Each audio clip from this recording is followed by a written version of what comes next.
Good evening and welcome to the March 26, 2026 meeting of the Brookline School Committee. First on our agenda is our consent agenda. Accounts payable report. Is there a motion to approve? Suzanne moves. Is there a second? I'll second. Sarah seconds. Donna, how do you vote? Yes. Suzanne? Yes. Sarah? Yes. Andy? Yes. Carolyn? Yes. Bob? Yes. Jesse? Yes. And I vote yes as well. Next up, we have our student report. Good evening, everyone.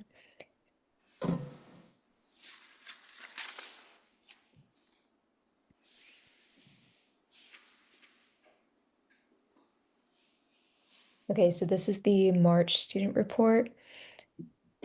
And starting off, we've had some Category 1 holidays this recently in the past couple weeks. So we had Eid last Friday, and next Friday we have Good Friday, which is technically in April, but I thought I'd include it here. And what this basically means is that there is no school and no homework can be assigned on the day you come back from said holiday, and there can be no tests on these holidays.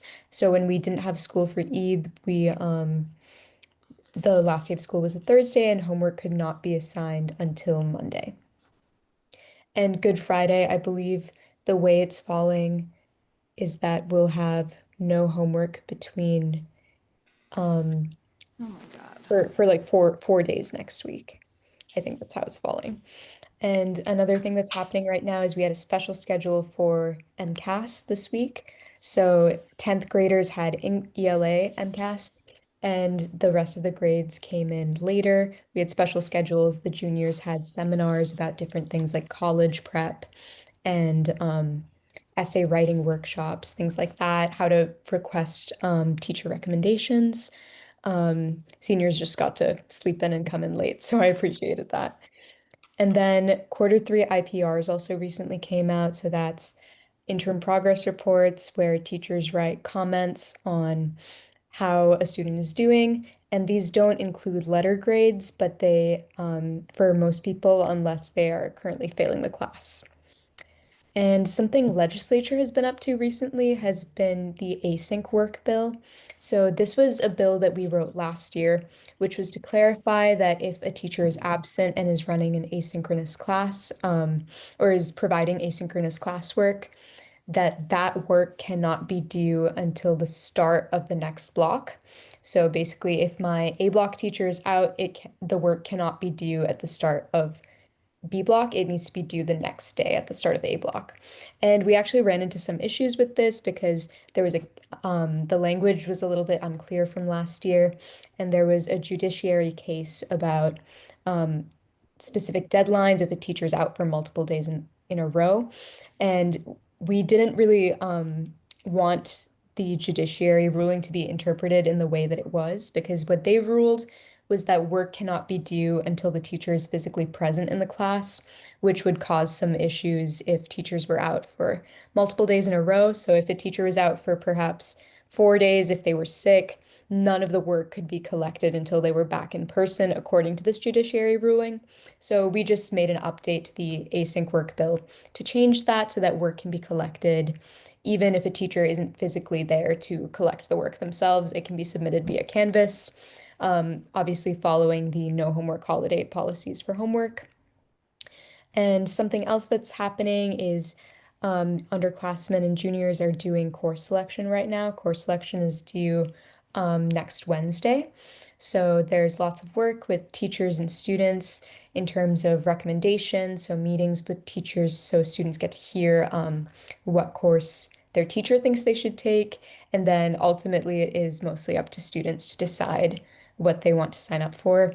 Because of concerns with budget, there has been lots of conversations that people should put lots of backup options in case they do not get the class they originally wanted, because we are aware that there's probably going to be fewer sections of each class.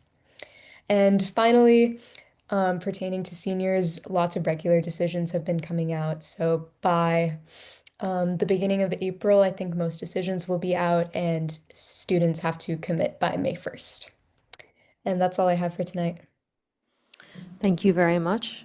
Any questions for our student? Thanks so much. Next, we have Superintendent Wong's report. Hello, everyone. I'm sorry I can't be in person with you today. I stayed home because I have a bad cold, but I hope I'll be in tomorrow. I have personnel updates. So I just wanted to let you know, for the HR director, we are well into the finalist stage. And for the Runkle principal, we're about to embark on the finalist stage. So I'm excited for that. And so the positions we're posting are override protected positions, if you were wondering. And I don't have an update I can report at this time for OSS for the deputy superintendent. I know I was asked for the status of that, but I promise to give you an update when I can, as soon as I can. But last and most notable, I'd like to affirm for everyone that Susan Givens, our Deputy Superintendent of OAF, has decided and has announced that she will be retiring from PSB at the end of this year.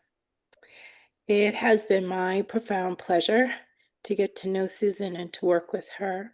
And all of us owe a huge debt of gratitude for the expertise she has brought to her role as Deputy Superintendent of OAF, especially at this time of need of financial acumen and capacity to plan out multiple years across multiple facets of our system, our budget.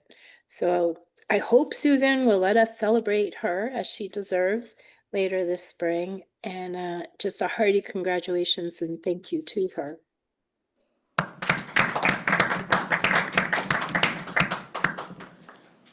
She's in the room, Bella, so. Oh, good, good. And then just another update is that next week, as you've been hearing the forecast stuff from Robin. Oh, sorry. Jesse, do you have a question for Superintendent Wong? Thank you. I had a comment. I just wanted to say that it sounds like a movie. From the first times my eyes fell on Susan, there was a bond I felt in terms of friendship immediately mixed with professionalism, immediately mixed with a serious yet a somewhat humorous and in her own way approach to the challenges at hand. And whether it is, I'm not saying was, whether it is discussions I had with her about the food services programs, whether it was getting information from her about different accounts as I was beginning to learn more about finance, whether it was discussing the Patriots with her on the day she wore her Patriots regalia, whether it was signing the warrant and after going through 375 pages to find two little spots where she forgot her signature, and she'd be so sprightly and happy when I walked in and say, "Hey, I found these two little boxes for you to sign," and we discuss how it's so easy to miss a signature when there's like 90 pages to sign. And in any case, if you needed to know something about the buses, I was in awe.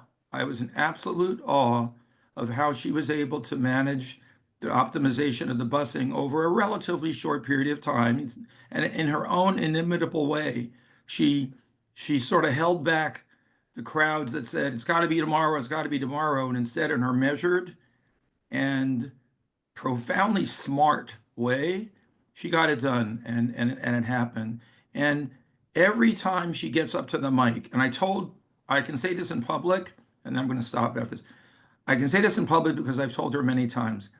Every time Susan goes up to the mic, I sit back like in joy because I know that what she's going to be talking about, whether it's a new position report, whether it's a quarterly report, whether it's how to get the buses running, whether it's talking to Capital, whether it's talking to Joe Albuquerque, it doesn't matter. The topic, she always came up to the mic, or when I would go to see her in her office, sort of unannounced maybe, but still, we have a good friendship. It was always like wonderful. I'd sit back in my chair and find myself smiling. And I just want to say, it's going to be really hard, Bella, to replace a person of her caliber and the impact that we don't even know. You do maybe, some of us do, but as a school committee and as a bigger district, there are things that she's accomplished we may never like figure out until months later.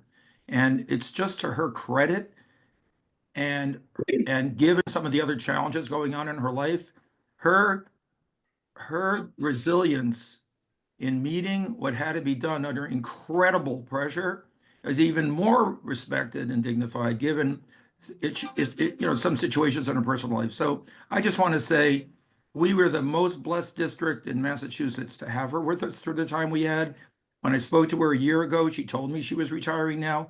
I am so happy she respected that thought and is ready to take the next step with her family and her friends and a community. And I just want to say thank you to my friend Susan.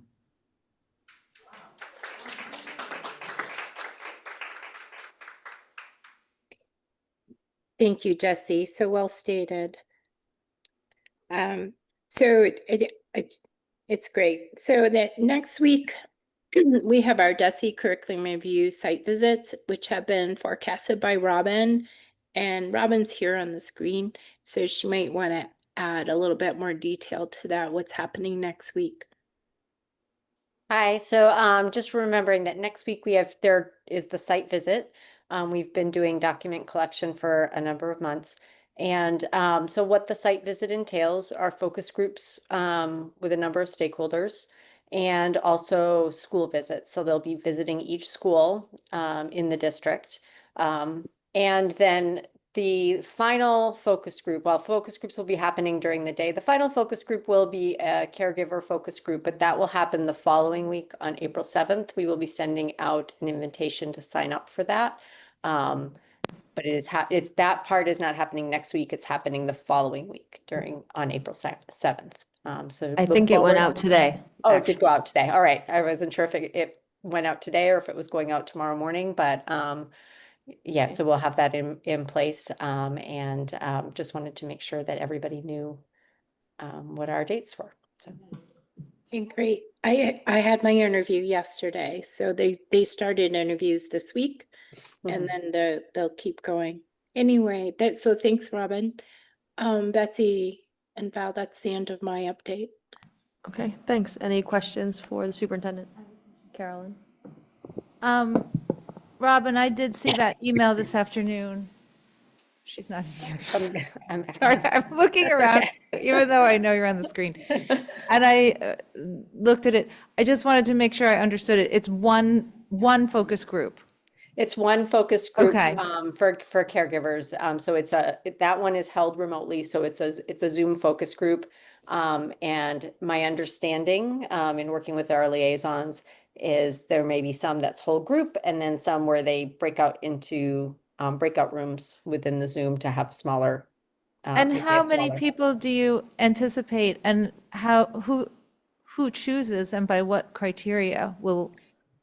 I people think, be I chosen? can't remember how many exactly they said they would allow. I think they look at how many have signed up. And then I think they cut it up at some point. It's not a choosing, it's really kind of order of signing up, I believe. But I can clarify that. Thanks. Thank you. Thanks, Robin. Thanks, Bella. Next on our agenda is public comment. Members of the public are, of course, welcome either here in person or remotely to provide comment of up to 3 minutes. As a reminder, we listen intently and we read all of our emails, but we do not respond to public comment in the moment. First, we have Rachel Goodman, who I believe is on Zoom. Is that right? Yes. Okay, may I begin? And begin whenever you're ready. Thanks. Okay, great. Thank you so much.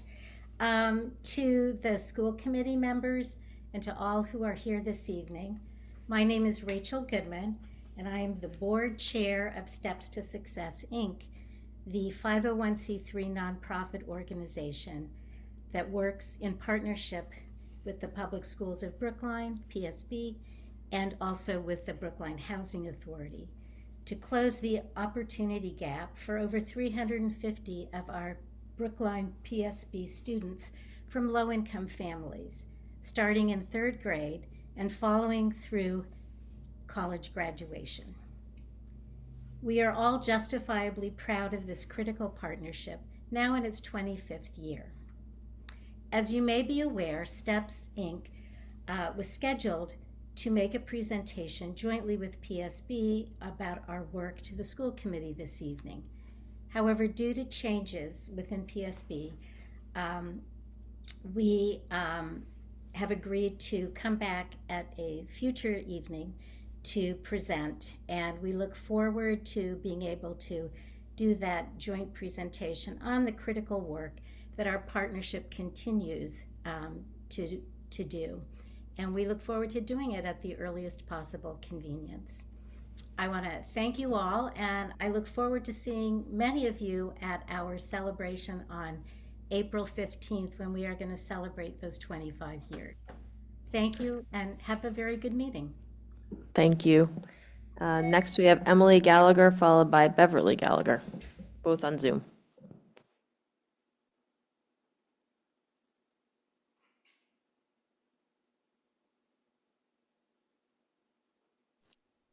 Hello, sorry, can you hear me okay? We can, yep. Okay, wonderful. Thank you so much. Thank you for taking my call. The reason why I'm calling in is one of my children is a sixth grader who's been in the grade conservatory, conservatory program for 3 years since she started playing in fourth grade. I just wanted to call and show my support for this program. I was just so disappointed to see that this was up for discussion for being cut with these recent conversations we've been having about the budget. I think it's difficult for a lot of families living here because we're already making a lot of sacrifices to live in Brookline. It's quite expensive to live here. We're making sacrifices in housing. We would get maybe a better situation in a different area, but we're making the sacrifice to live in Brookline.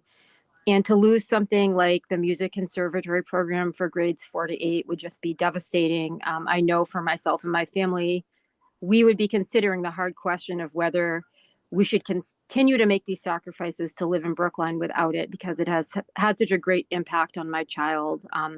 Being able to participate in this program, the teachers are incredible. Really, like, some of the best teachers I would say that we've had have been the music teachers who have been in this conservatory program. It's a really rigorous and serious program, meeting 2 times a week, and there's been incredible progress that the children make.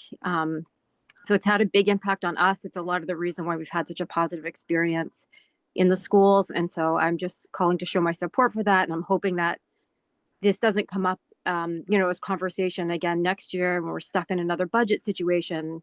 Coming up is like one of the first things that seems to be on the table for cutting, because it is so critical for families that are, in this right now. And I think for a lot of students, that's such a positive impact being in it.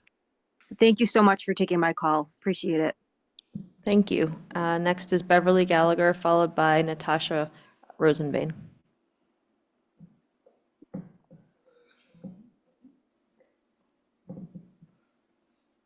Hello, I'm Beverly Gallagher. I'm actually Emily's mother and the grandmother of the child she mentioned.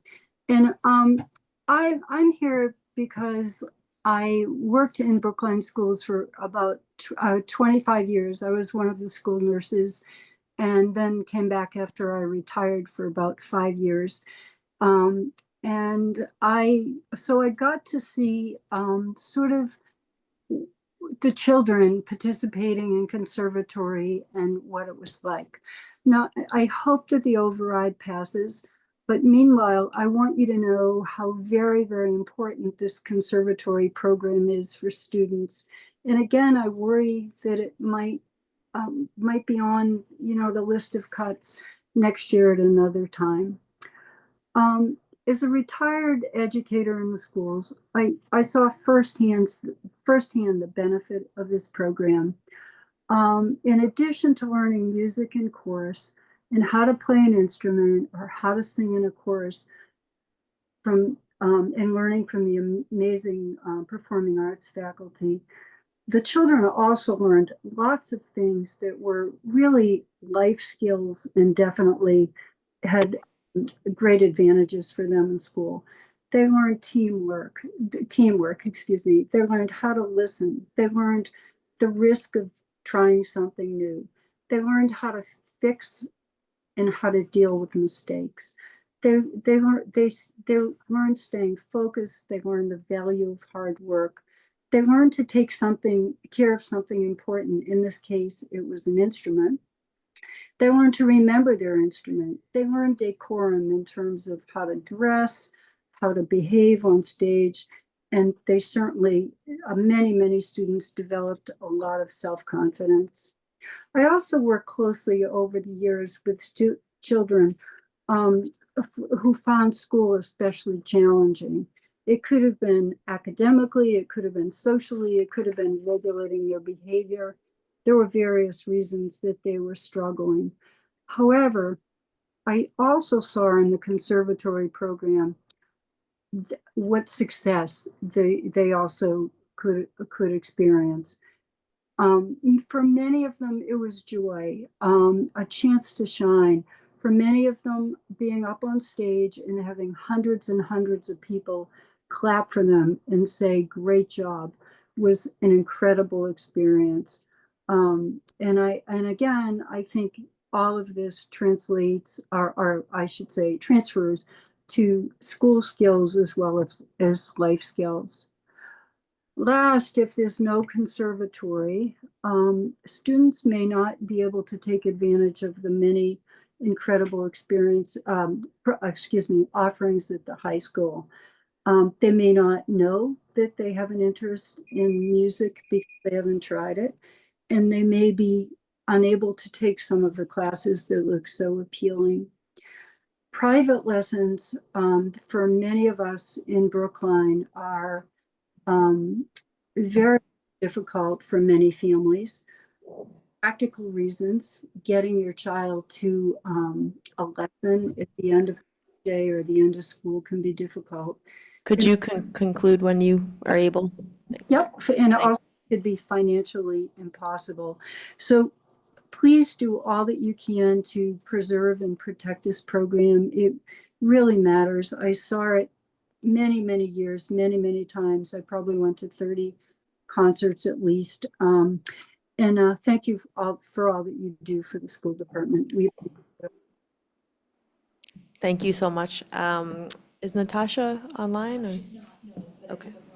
Okay, so next we have Ronnie Chang, joined by fellow BHS student Peter Clark by Zoom.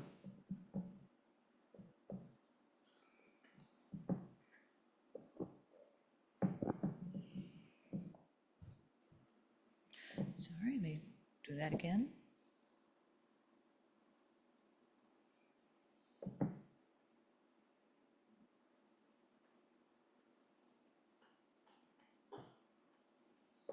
Hi, please begin when you're ready, and Betsy will count your time. Thanks. Hi, I'm Ronnie Chang, and I'm a senior at Brookline High School. Hi, my name is Peter Clark. I'm a sophomore at Brookline High School. Yeah, I'm in a lot of the BHS orchestras. I'm the concertmaster of like the string orchestra and advanced chamber orchestra, and we would just like to talk about how important conservatory and the high school like orchestra and other music ensemble experience has been for us. I understand this is like a really difficult time with the budget, but we really believe that the music program has been really important in all of our lives, and we would like for you to consider the override vote so we can keep the conservatory program. Because in high school we have 3 orchestras and 3 choirs and a lot of like band ensembles, and if we didn't have conservatory in the middle school, like all of that wouldn't be able to happen. Even though I'm like one of the people that's motivated outside of school, I could see a lot of people around me that definitely benefit a lot from the conservatory program. I know a lot of people who only started playing music because of joining conservatory. And we have our biggest orchestra here is like almost 70 people, and a lot of them talked about how they only started being in music because of conservatory, and we would lose all of that if we cut that program. Yeah, as I have continued to explore classes offered at Brookline High School, the performing arts classes that I've taken over the years have proven to be the most impactful. During freshman year, I took a piano class and also a jazz rock class, the latter remaining one of my favorite academic experiences so far. I found that the energetic and laid-back atmosphere that our band director, Carolyn, provided gave me something to look forward to every day and provided an outlet for me to express myself through the creation of music. Additionally, it provided the basic but necessary skills that I needed to learn as a drummer, which allowed me to join the music collective this year. The music collective is a jazz-focused but versatile ensemble, and most of the music that we play is determined by the students, though we get a lot of helpful lessons from Carolyn. One of my favorite features are the student arrangements, in which basically any type of music within reason are allowed to be chosen and arranged by the students. All of these classes have really meant a lot to me, and the lessons and connections that I've made throughout them and through the music classes that I took in middle school, like concert band, will stick with me for the rest of my life, really. So yeah. Yeah, and adding on to that, like one of the things that I think makes our school so special is that we have like such a strong performing arts program in general. And I know that in a lot of schools they don't even have a single orchestra. And in this school, like every year, the one concert I look forward to the most is the Masterworks concert coming up. It's a collaboration between our top orchestra and choir. And that's like over 100 people or almost 100 people in total. And that in a few years, if we kept conservatory, we wouldn't even have the amount of people that would be able to make up that. So that would be really sad if we lose it. So I just like ask you guys to please consider the override vote. Thank you. Thank you. Thank you, and Carolyn is a hero in my household as well, so thank you. I'm sure she'll be pleased. Is Omar online, Betsy? Or? No, okay, so that concludes public comment. Next, item 5A, discussion of draft student civil rights policy. Karen.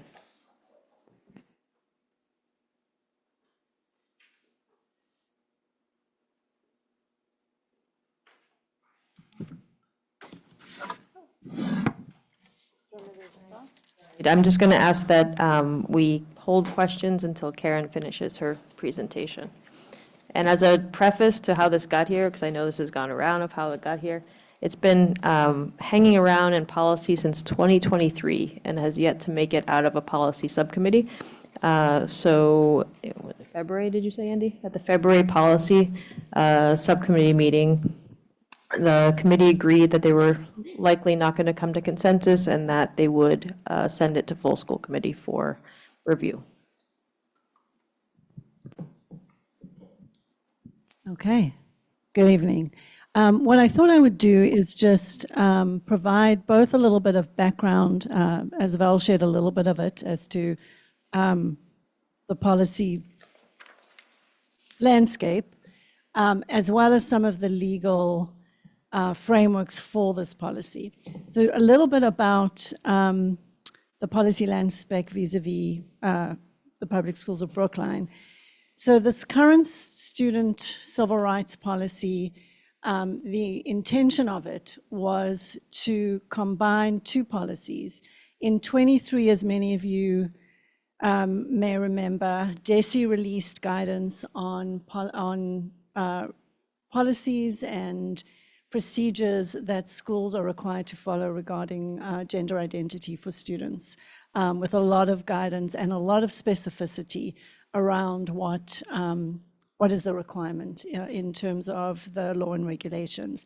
And at that time, a policy was drafted around gender identity, which I have here, that really followed that guidance as required by DESE and was in draft form.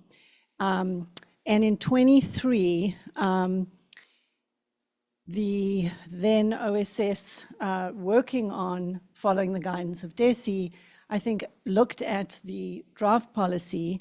There was a question around, so we had two policies. We had the current discrimination and harassment policy, and then there was this policy in draft.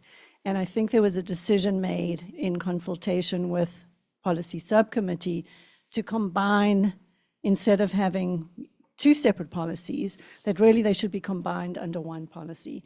So work was undertaken, I believe they started in late 23 into 24, and then was first presented in 25 to draft and combine these two different policies, one that had been approved and amended, and then the gender identity policy into one policy.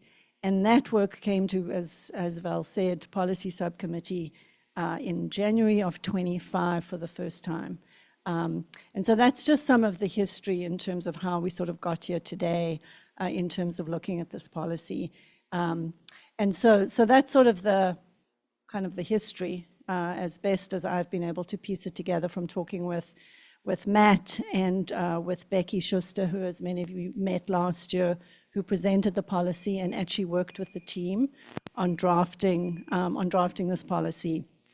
And obviously with Betsy, who we wouldn't be able to do without in terms of her historical knowledge and being able to find anything you ask her for at a minute's notice. So thank you, Betsy. So next slide. So now we can look at what's the legal framework of these policies. So as you know, Mass General Law, Chapter 76, 5 is really around students' rights and discrimination in public schools. And really in terms of students may not be discriminated against in terms of race, color, sex, gender identity, religion, national origin, immigration or citizenship status, disability or sexual orientation. So that's the broad anti-discrimination statute. Next slide, please, Betsy.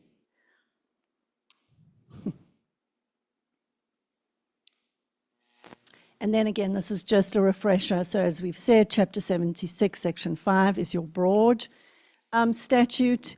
Then your Acts of 2011, Chapter 199, that's what updated the then discrimination statement to include gender identity as a protective class. Chapter 151C is around sexual harassment by public school teachers, staff, or other students. And then also DESE had provided guidance and regulations around the things schools need to do to protect any harassment of LGBTQ+ students, as well as guidance on how schools were required to work with parents. Next slide, please.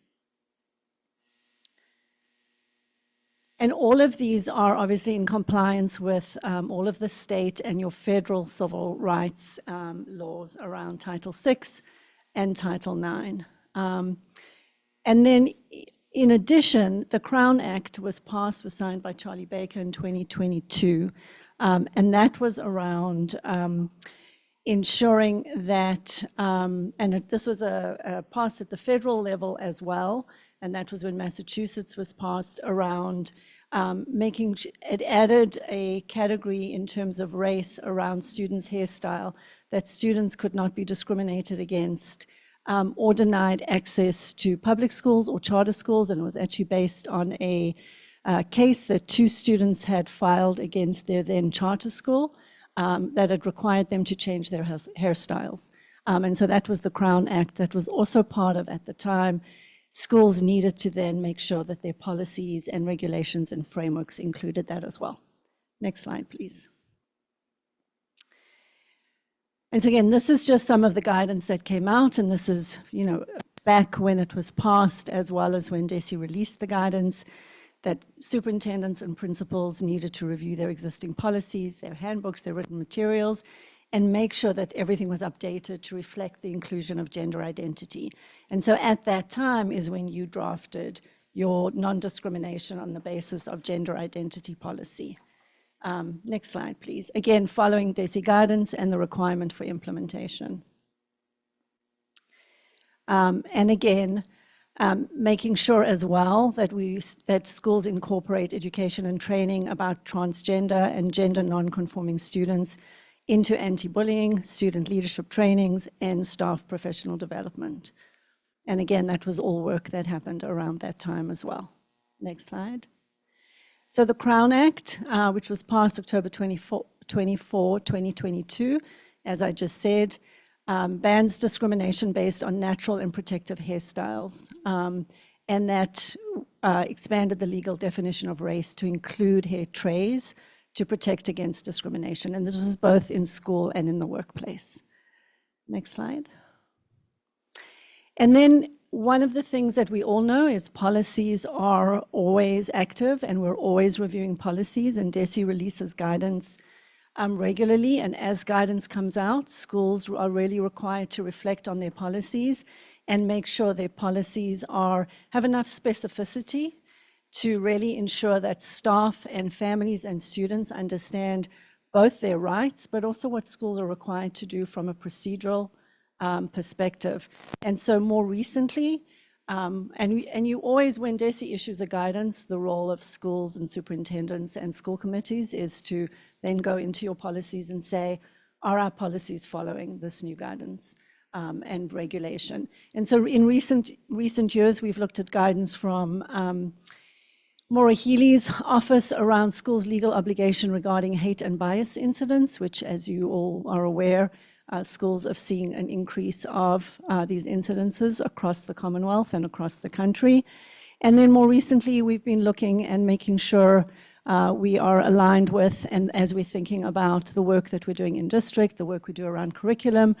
Recently, Mass released their Special Commission on Combating Anti-Semitism around K-12 findings and recommendations. And they are working on actually a series of guidance, which will probably be coming out in the near future. So those are the most recent guidances that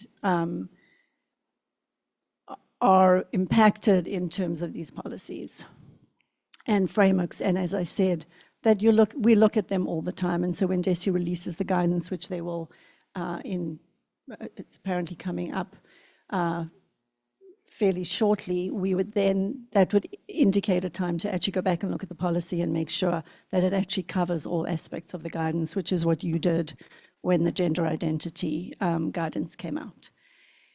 Any questions? So that's really the broad PSB history and the legal framework in which then I've got so many policies in front of me. Yes, I do, Karen. Hold on, Jesse, hold on. We're gonna.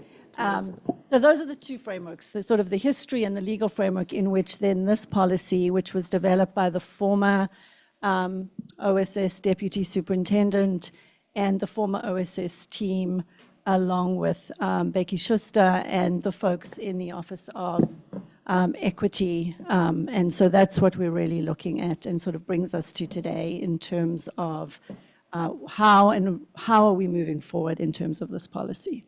Okay. We're gonna go around the room and have one question per person and make sure that we don't.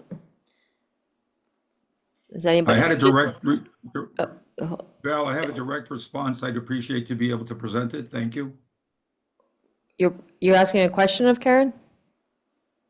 No, it's a follow-up about the policy and the process that, and current activities that I'd like to have an opportunity to actually complement with the E, what Karen was speaking about. Do we have this presentation? How many slides do you have, Jesse? 2. Okay. Is he able to? May I share it? I think Betsy's checking. He can share. If you can push, he does have it. Yeah. You can share, Jesse. Coming up.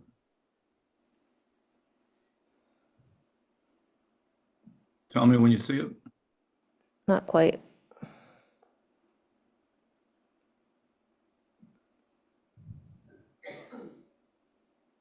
Yep. Okay. Tell me when you're ready, Val. Go ahead. Thank you, everyone. Good evening. Can you make it bigger? I guess there's a request to make it bigger if you can, or to put it in presentation mode. Hold on.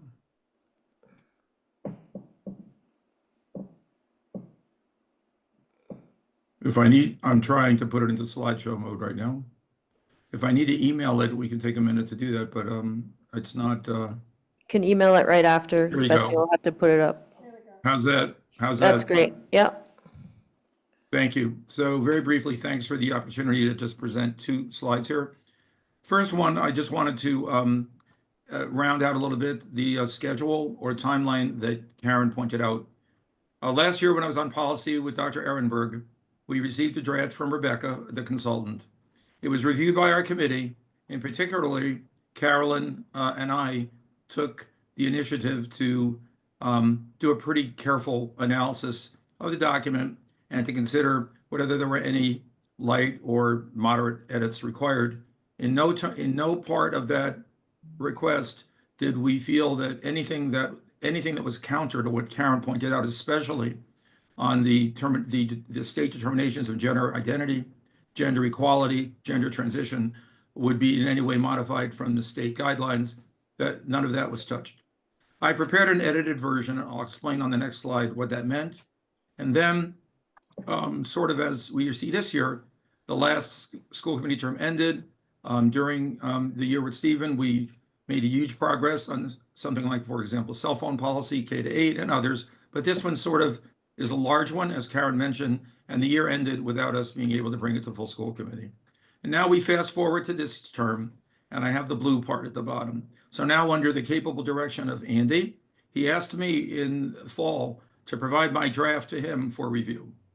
And a discussion on that draft was delayed because we were working on several very hot things, that curriculum things, the finance policy, and other things that came along. And I feel that as a policy subcommittee this year, we had a pretty full plate for Mariah, Andy, and I, and we strove to really make progress. And civil rights was something that, for whatever reason, became delayed, as Karen mentioned. So it's been delayed till it was delayed until our meeting of the policy on March 17th.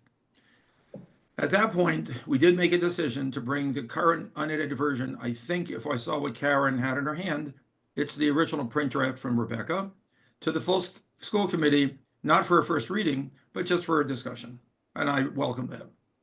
I tonight want to propose to present the version that I wrote and gave to Andy to the full school committee by end of the day tomorrow for their review, so that they have ample time to look at the, what I'll call slight but comfortable differences between Becky's version and the current version, and to then leave it up to Val and the chair of the subcommittee to determine when we'd be able to have a first reading. And I certainly hope it is the next meeting, so that we can move this ahead and complete it as per Karen's request, almost requirement, at our next meeting. The next slide. Let me see. Okay. So what is my approach to editing the draft? I want it to be crystal clear that my approach was to, and in a sense, of course, working shoulder to shoulder with Carolyn, was to maintain every required section of the policy, but to really refine the language to reflect what I'm going to call a non-ideological approach. Now, some might claim, why are you getting hung up on the language, Jesse? Well, language says a lot, and I'll give you two examples. We found, and actually last year, a resident of the community brought this to my attention as well, as people read it, was the term microaggression. It can be reworded as something like a brief everyday comment or action that unintentionally communicates exclusion or stereotype. However, the word microaggression, most typically in education and academia, is utilized within a framework of DEI. And in my attempt, honest and inclusive attempt, to try to deflect ideologies from the civil rights policy while maintaining feasance and loyalty to every single one of the requirements that needs to be in it, I felt a word like microaggression, which of course is still in the unedited draft Karen showed you, could be gently modified to bring its full meaning, but without using that word. And I'll give you one second one. There are others, and that's what you'll see when you look at my version. Bias-based conduct is actually the head of a paragraph. Well, bias-based conduct, again, is a DEI-related construct. I'm not saying that that's good or bad, but it does represent an ideology. And in fact, as I looked through the document and found these, I won't call them glaring examples, but obvious to just a general reader, you can reword something like bias-based conduct, and I'm sure working with Karen, we could come to an agreement. It's really the same thing as not Jesse, can I ask you a behaving question? I just need to ask you a question. Which word, diversity, equity, or inclusion, do you have an issue with as political? Belle, I thought we were going to go around the room and do this. We are, but this is a clarification. Finish, and then we can go around the room. Let me finish the last line and then we can discuss it, okay? So a word like disrespectful behavior in terms of bias-based conduct could actually be written, instead of saying students should avoid bias-based conduct, we could just say in simple terms, students should avoid disrespectful conduct towards others. And so what the policy I edit contains, language that aims to remain neutral, gentle, and broadly accessible, that avoids terminology that may be associated with a particular ideological framework. And so the version I propose I send out by end of the day tomorrow is that document, Val, which basically is a lightly edited version of Becky's monumental work of including everything in there, and she gets a lot of credit, but with this gentle rewording in certain cases. Other than that, it reads very, very similarly to her original document. Thank you. Thanks. I have clarification for Karen because I did watch this meeting, and I thought that Karen said that your version was not a lightly edited version of Becky's, that they were very different. Yeah, I mean, I don't think it's a lightly edited version, and I do think, oh, sorry. From my perspective, I don't think it's lightly edited, and I do think, and I think JC raises, you know, I think these are two areas for good discussion, particularly bias-based conduct, which really is, it's, you know, comes from the legal framework. Right. And there's a very big difference between bias, and I don't want to get in, we can, you know, I can read you the sort of the definition from sort of more the legal framework. There's a very big difference between bias-based conduct and disrespectful behavior. And so I think both are important, but they don't signify what this policy is about in terms of bias-based conduct, hate-based conduct are very different things. And I think it's really important because it actually is the essence of the policy. And also the essence of some of the work. So to me, it's not a light edit. Yeah. Okay. I think it changes, and Jesse, I hear in terms of, and I don't associate either one of those in terms of, you know, from a DEI perspective. I think I think the edits when you read it, and I think it's helpful for the school committee to be able to, and again, policy is the province of the school committee, so I'm very clear in terms of school committee sets policy, so it's not my decision, right? I think that's why it's before the broader school committee. You know, I certainly stand here representing certainly the work that was done by the former, you know, OSS Deputy Superintendent and Becky Schuster in bringing this policy to fruition in terms of making sure that we have a policy that is, you know, aligned legally, but also has enough specificity, which I think was some of the critique of the older policy, for both students, families, and school staff in terms of what are the requirements and also what we need to do and how we need to follow protocol. So I think that's the piece. And I think it fundamentally changed, I think, both the essence and purpose and goal of the work that went into the policy of when they did it. So that's sort of, you know. Donna, do you have a comment or question? Thank you so much, Karen. And Jesse, thank you for presenting your slides. So first, I have to say I'm struggling a little with the sequencing because I feel like we haven't done a really like super robust deep dive into what our bias incident data is or has been over the past few years. I'm just throwing it like the past 5 years, and because I feel like that would be helpful for me when we bring this policy back. It would be helpful for me to understand current state and trends so that the policy that we're drafting is informed by where we've been, where we are today, and is designed to sort of move us towards where we want to be. The other thing I noticed and I'm hoping you can maybe, who's Andy and Mariah or Jesse or Carolyn, anyone who worked on the policy, maybe you can talk a little bit about the rationale. Karen would be the one to answer. Oh, okay. So Karen, maybe you can talk a little bit about the rationale for structuring the policy this way. There's some asymmetry, I think. There are some categories like race and religion that are like where there's sort of more general language and not additional. Yeah. So I did not work on the policy. Okay. This policy was the policy that was developed by the former deputy superintendent in consultation with Becky Schuster. So in terms of, I can't answer Okay, so and some of it I can say though, again, trying to sort of review the history, some of it was, you know, when you look at, for example, the gender identity section in this current policy is very much taken from the gender identity policy that the school committee had worked on, in terms of the framing of that.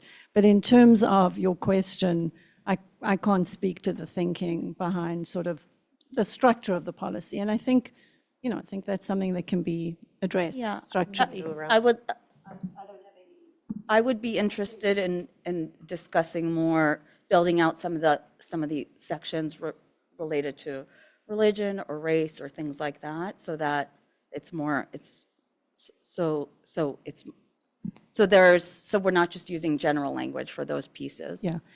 The other thing I'd also wanted to say, you raise a good point, you can also see that there's the Title IX information was also based on what was in the former policy, which really only focused and identified sort of with any specificity was Title IX in Brookline's former policy. Mm-hmm. So I think, and again, I'm trying to go back and piece together sort of how this came to be. I think some of it they modeled off what the Brookline current policy was, which is this, the Section J. Mm-hmm. Some of it was modeled off your draft policy. And then the work that I think the team did was really making sure that all of the changes that had happened in regulation and also what was current at the time, which is often what policies focus on, right? It's the issues of the day, the guidance that have come from DESI at the time. It was really made sure that those pieces were incorporated into the policy. Okay, that makes sense. Suzanne? Can I just finish my third thing? And it's super quick, but the other thing that I would want to integrate to that end, and you mentioned the Massachusetts Special Commission on Combating Anti-Semitism. There were some specific recommendations. One thing was their emphasis on addressing anti-Semitism explicitly, and that's not that's not mentioned. Like the word anti-Semitism isn't even mentioned here. So again, I'd like to see a policy that is a little bit more balanced in terms of its structure and then underpinned by data, like data trends over the past few years, so that we know we're building a policy that addresses our needs. Can I just ask for clarification? Like, what does it mean to be built on data trends, like when we're writing a policy? So in other words, for me, I think it would be helpful to understand what data the Office of Student Services is now collecting the data on bias incidents. Is that right? Yeah. So I don't know that we've had accurate data, to be honest, over the past few years. There's been some turnover between the Office of Educational Equity and the Office of Student Services. And I would like to understand what data exists on what types of bias incidents we're seeing. And I'd also like to see where we're doing well and where we're not doing well, and then use some of that data to inform like for me, that's useful to inform a policy. You mean in terms of knowing which classes to include in the policy? Yeah, and how we're seeing. That's by law. How we're seeing bias incidents come up. So, for example, are they happening outside of school? Are they happening in school? Like all the different facets that might just be useful in informing a policy. Suzanne, we'll go around. Thank you. So Karen, I noticed at the bottom it said on the first page that it was saying thank you to the superintendent's circular in Boston, the Boston Public Schools. So I was curious to know, do you know when this was written? When their circular was written? I don't. Okay. Given that this framework was current, I believe it's the more current ones. A current one. And so I'm just wondering if it has been vetted and how it's been working for them in Boston, if this is very similar to what we have in our hand. So in terms of vetting of this policy was vetted by legal here prior to coming to school subcommittee. In terms of how it's working in Boston, I don't know that information. Becky Schuster had worked in Boston for many years. And so, I think some of what was considered, the Boston policy was considered best practice. It had been sort of highlighted as a really good example of what the state was asking districts to do. And so hence why it was modeled on that. It's obviously and it's considered to be a sort of a really good example of a best practice. Thank you. That's it for me. Sarah, anything? I'd like to point out that when microaggressions are discussed in this policy, that it's to say that they aren't discrimination. So just because I think a lot of us agree on that, the way that I look at the policy is if it becomes too robust, too overarching, then we get into the point where people might shy away from difficult conversations at the high school, and it impacts free speech. So I was pleased to see that that is a part of the policy, is that microaggressions are not a part of discrimination. Mariah? Thanks. I have a question. Does this apply only to students? So what are the guidelines for civil rights for staff? Do they not have a policy, or? I mean, some of the pieces, like you'll see here in the 504 section, there are pieces in terms of for staff and adults. But in terms of the actual policy, this is the policy for civil rights for students. But parts of But it do apply? it's a little mixed, so it's a good question in terms of. Because I can't remember how this was on the agenda, but the slides start with just civil rights. It's mixed all over the place, It and is mixed, yeah. and this sort of ties to my bigger comment, I think, which is I think that I would imagine that when many people come to this policy or they seek this policy out, they're in a moment of stress. Mhm. And they're feeling that something may have gone awry for them or someone else. And I think it behooves this policy when it's drafted, which I think will be not in the next 4 weeks when I'm on the committee, but going forwards, that it's perhaps really, it starts off really clear. And so some of the things that I think would be helpful is, like, for example, who does this policy apply to would be a great place to start, right? Just so that that's really clear, because for me, I was like, what is this going on? And then I had a question which I couldn't figure out. What are the rights being enumerated under this policy? I don't think it ever actually states what people's rights are. Because it's actually a policy against discrimination. Okay, so, and that's actually helpful for me, because I wasn't on the committee last year, or I wasn't on the subcommittee last year, so I don't know.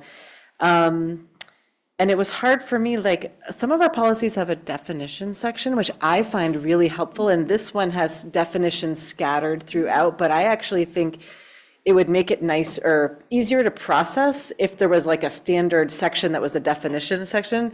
And then lastly, there's a lot of procedure in here. And again, I think that, like, I'm just sort of thinking about this from the person who comes to this, like, needing to really understand what their rights are and what their step is. They don't necessarily need to know, there's a whole bunch of procedure. There's a section in here that says procedure will be available here. But I think all this procedure needs to be scraped out of this, down to just the bare minimum of what a person who is aggrieved needs to do, but they don't need to know.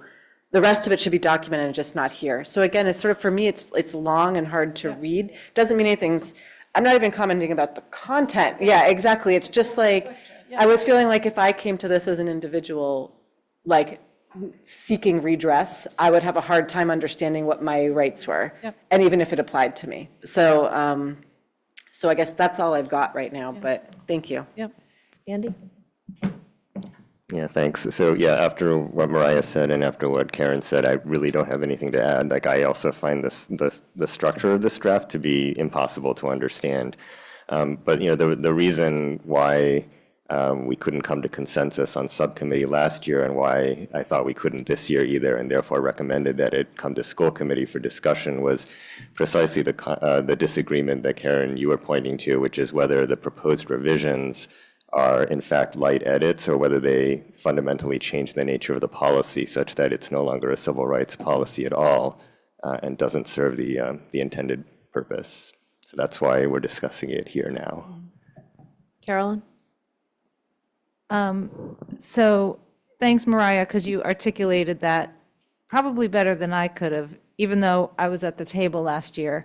And so absolutely, like, the whole attempt to edit or streamline this was because, at least from my point of view, looked at this and sort of just said, what? I don't even understand what this is.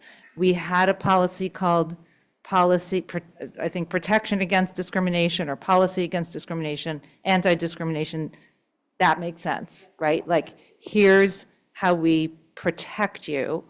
And then even just the sort of flipping it to civil rights, it wasn't clear to me how that it was intended to work functionally as a policy. So from the title all the way through, including sort of procedures mixed in, was just confusing. I do have a couple specifics. And that may come from what I think you said, Karen. We had a policy, and then maybe something was, I don't know if they were combined. My understanding was that the consultant completely rewrote what we had, but I think we just kind of ended up with something confusing. It's not completely clear to me what we're doing here right now, what the purpose of this is, but I'm just saying what I think. In terms of the procedural, sort of separately, although I think it is a little confusing the way it's mixed in there, and maybe if we have a policy, it can refer to procedures. It's not clear to me. I don't have great confidence that our procedures are consistent, working really well. I actually just was looking at this right before I came over, because I was looking for this or something on the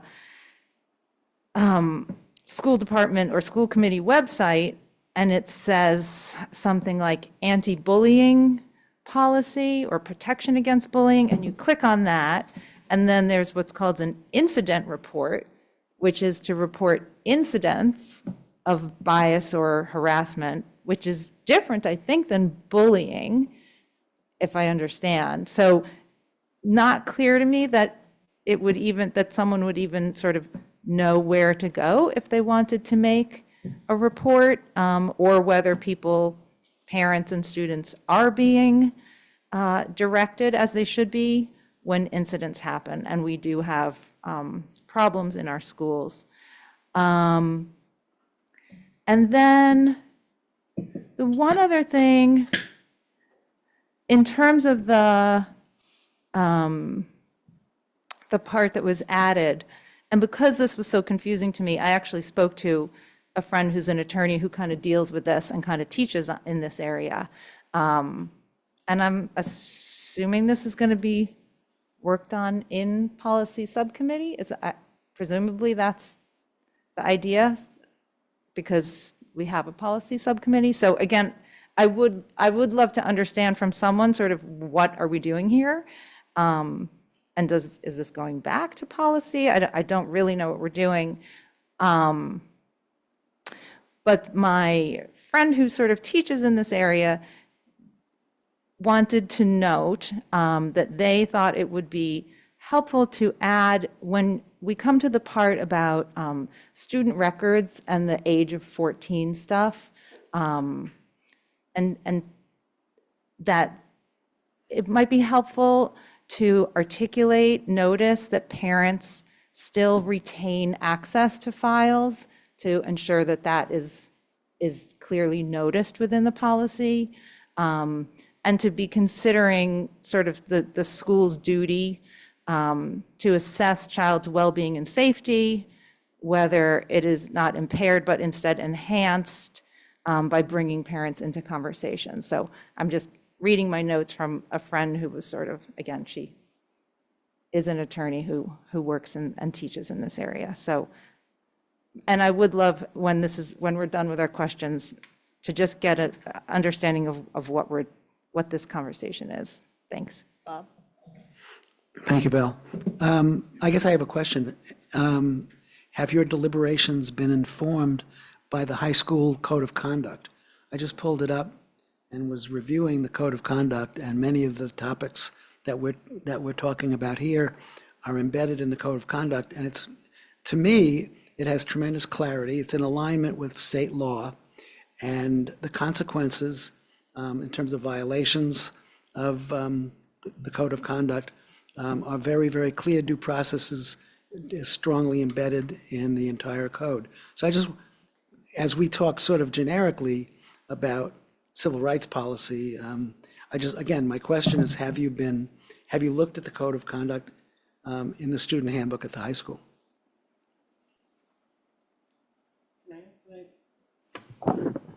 I'm assuming that all of the code of conduct at the high school and then the parallel document for which is I think the elementary handbook, all of them are integrated with the policies, but there's things in here, for example, being a mandatory reporter that wouldn't go in the high school code of conduct. Some of this is talking to adults and it's not about student obligations, but adult obligations. I actually have a clarify. I actually believe that all of our documents at PSB, except our school committee policy, are up to date on the law. Is that accurate? Yes, in terms of our. Right, so we are last in line to get in. In terms of like codes of conducts and, yeah. So is ours then, I have one more thing. one second, I just want to understand how ours fits in with everything else that PSB is doing. So is this a legal requirement that we have one, or how does it, I know that you all are following state law and regs and guidance. So is this like every school committee has to have one, or?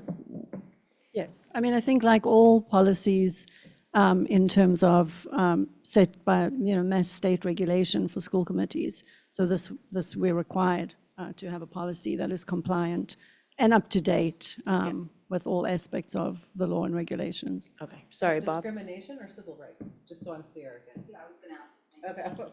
So, I mean, discrimination. So you're required to have a non-discrimination policy. Okay, thank you. Which encompasses, but is not, it is aligned with as Title VI and Title IX, but the Massachusetts regulation is what we're required, your policy needs to be aligned with. And then, as you know, it taps into both Title VI and Title IX. In terms of, code of conduct, and when, I don't want to sort of diverge us into, when you're looking at it, but in general, many of the incidences that occurred are looked at under both code of conduct and whatever the incident might be. So you could be looking at something under code of conduct and under your bullying policy, or under your code of conduct and discrimination and harassment policy. And they often are paralleled, and we are required to investigate under both.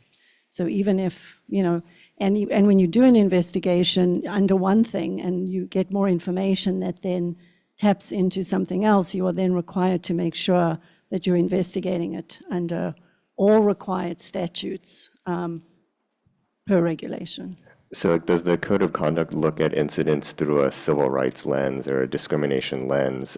So if you think back to Jesse's phrase, disrespectful behavior, right? That's the sort of thing I imagine a code of conduct is going to discourage, but it's not a civil rights issue. Correct. And I think that's where the language around bias is specific, right? Anti-bias, anti-hate is very specific and is different from disrespectful. So I think that's the piece that, in terms of addressing that concern from Jesse, it's different. It's a different bar in terms of what you would look at in terms of a code of conduct, and in terms of a policy around the protection of student civil rights, which is a mandated legal framework, is very different from code of conduct.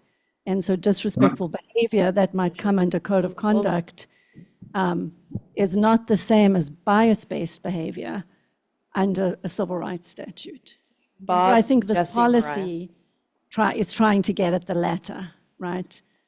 We've got our code of conduct that gets at the former.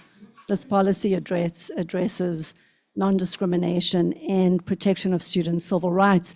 And it's all student rights. It's disability, it's pregnancy, it's all protected groups. Your civil rights or non-discrimination policy is the protection of all groups who have protected status. And I think that's a critical differentiation. Thanks. Bob, Jesse, and then Mariah. Yeah, again, again, as I review the code of conduct and the student handbook, I find that the terminology within the code is very, very similar and also with great clarity on some of the topics that we're just discussing today. So I just think, and it includes stuff that has to do with adult behavior as well as student behavior, and mandatory reporters are in there. So I just find that it's an incredibly comprehensive and clear document that covers so much so many of the topics that we're exploring here. And I just think it's an incredible resource. I guess that's what I'm saying. I would agree. Jesse? Thank you. So to just a couple of short comments. In terms of Suzanne's question relating to the similarity between the consultant's report and the Boston Public School, the most recent bias-based conduct equity circular that was published by the Boston Public Schools, Suzanne, does reflect, as analyzed, a framework that's tied to DEI terminology. And that is sort of what I guess got my antenna up when I looked at it. So it was not to in any way remove any teeth, remove any definitional terms, in any way constrain the scope, as Bob correctly mentions, within the code of conduct that covers all the different areas, but it was rather to sort of legally ground a rewrite to replace some of the core terms that I talked about earlier. Basically going from sort of towards a more neutral version. And I'll go back again just for a second to the microaggression comment that Donna and I had been discussing, where a suggestion in the Boston one was to move from something like including microaggressions or stereotyping, and I read, includes verbal, written, or physical conduct that a reasonable person would determine to be discriminatory or harassing under the applicable laws. So again, I sort of would welcome an opportunity to sit down with Karen with my most up-to-date version and to see that we can come to a more neutral sort of stopping point. And in fact, if you take the entire Boston Public School equity circular and pass it through any of the current AI tools, it actually can come out with a complete written policy with all of the important points relating to gender, equity, all the details of discrimination, harassment, and national origin, pregnancy, sexual orientation, everything that's covered by federal law, and it can frame it in a way that moves it from a DEI style language to a more neutral legal language that in no way, God forbid, removes the teeth or removes the intention. And so I'm hopeful that the proposal I made in my earlier comment about returning a edited version of the document to the full school committee, hopefully by end of day Friday, would be a welcome opportunity for us to number one, add in Mariah's excellent point about definitions, to make sure we equally mention staff, and to Donna's point, because it wasn't really available when I did this last year, to embed in the appropriate way recommendations of the Special Commission on Combating Anti-Semitism in K-12 across the state to ensure that that's not left out due to the critical importance it has, especially to our district as well. And I think Bob's case, it's wonderful, Bob, that you brought that up, because I did look at the code of conduct, and I think now in coming back to it after all the great input that the committee has given will actually help me, it'll benefit me even more as I, sort of re-edit my version. So thank you, Bob. So my recommendation, Jesse, is not that you re-edit your version. It would be that Karen, if you and council could take what you've heard for definitions and structure and any comments that you have in writing, Jesse, to provide, and that you come back with. Sure. Okay. Provide to Karen, and that you come back with a differently organized version that takes into account. But that's also run by town council, so that we are actually hitting our legal mandates. Well, very similar to what we did in instructional policy, Val, where we sent it to Robin twice actually, 2 circles, and each time we sent it to Robin, it came back in a better version. So we can sort of apply that same approach. Thank you. This has very legal specific language that's required that I think town council and Oh, Karen it's all- be yeah, very yeah. closely on.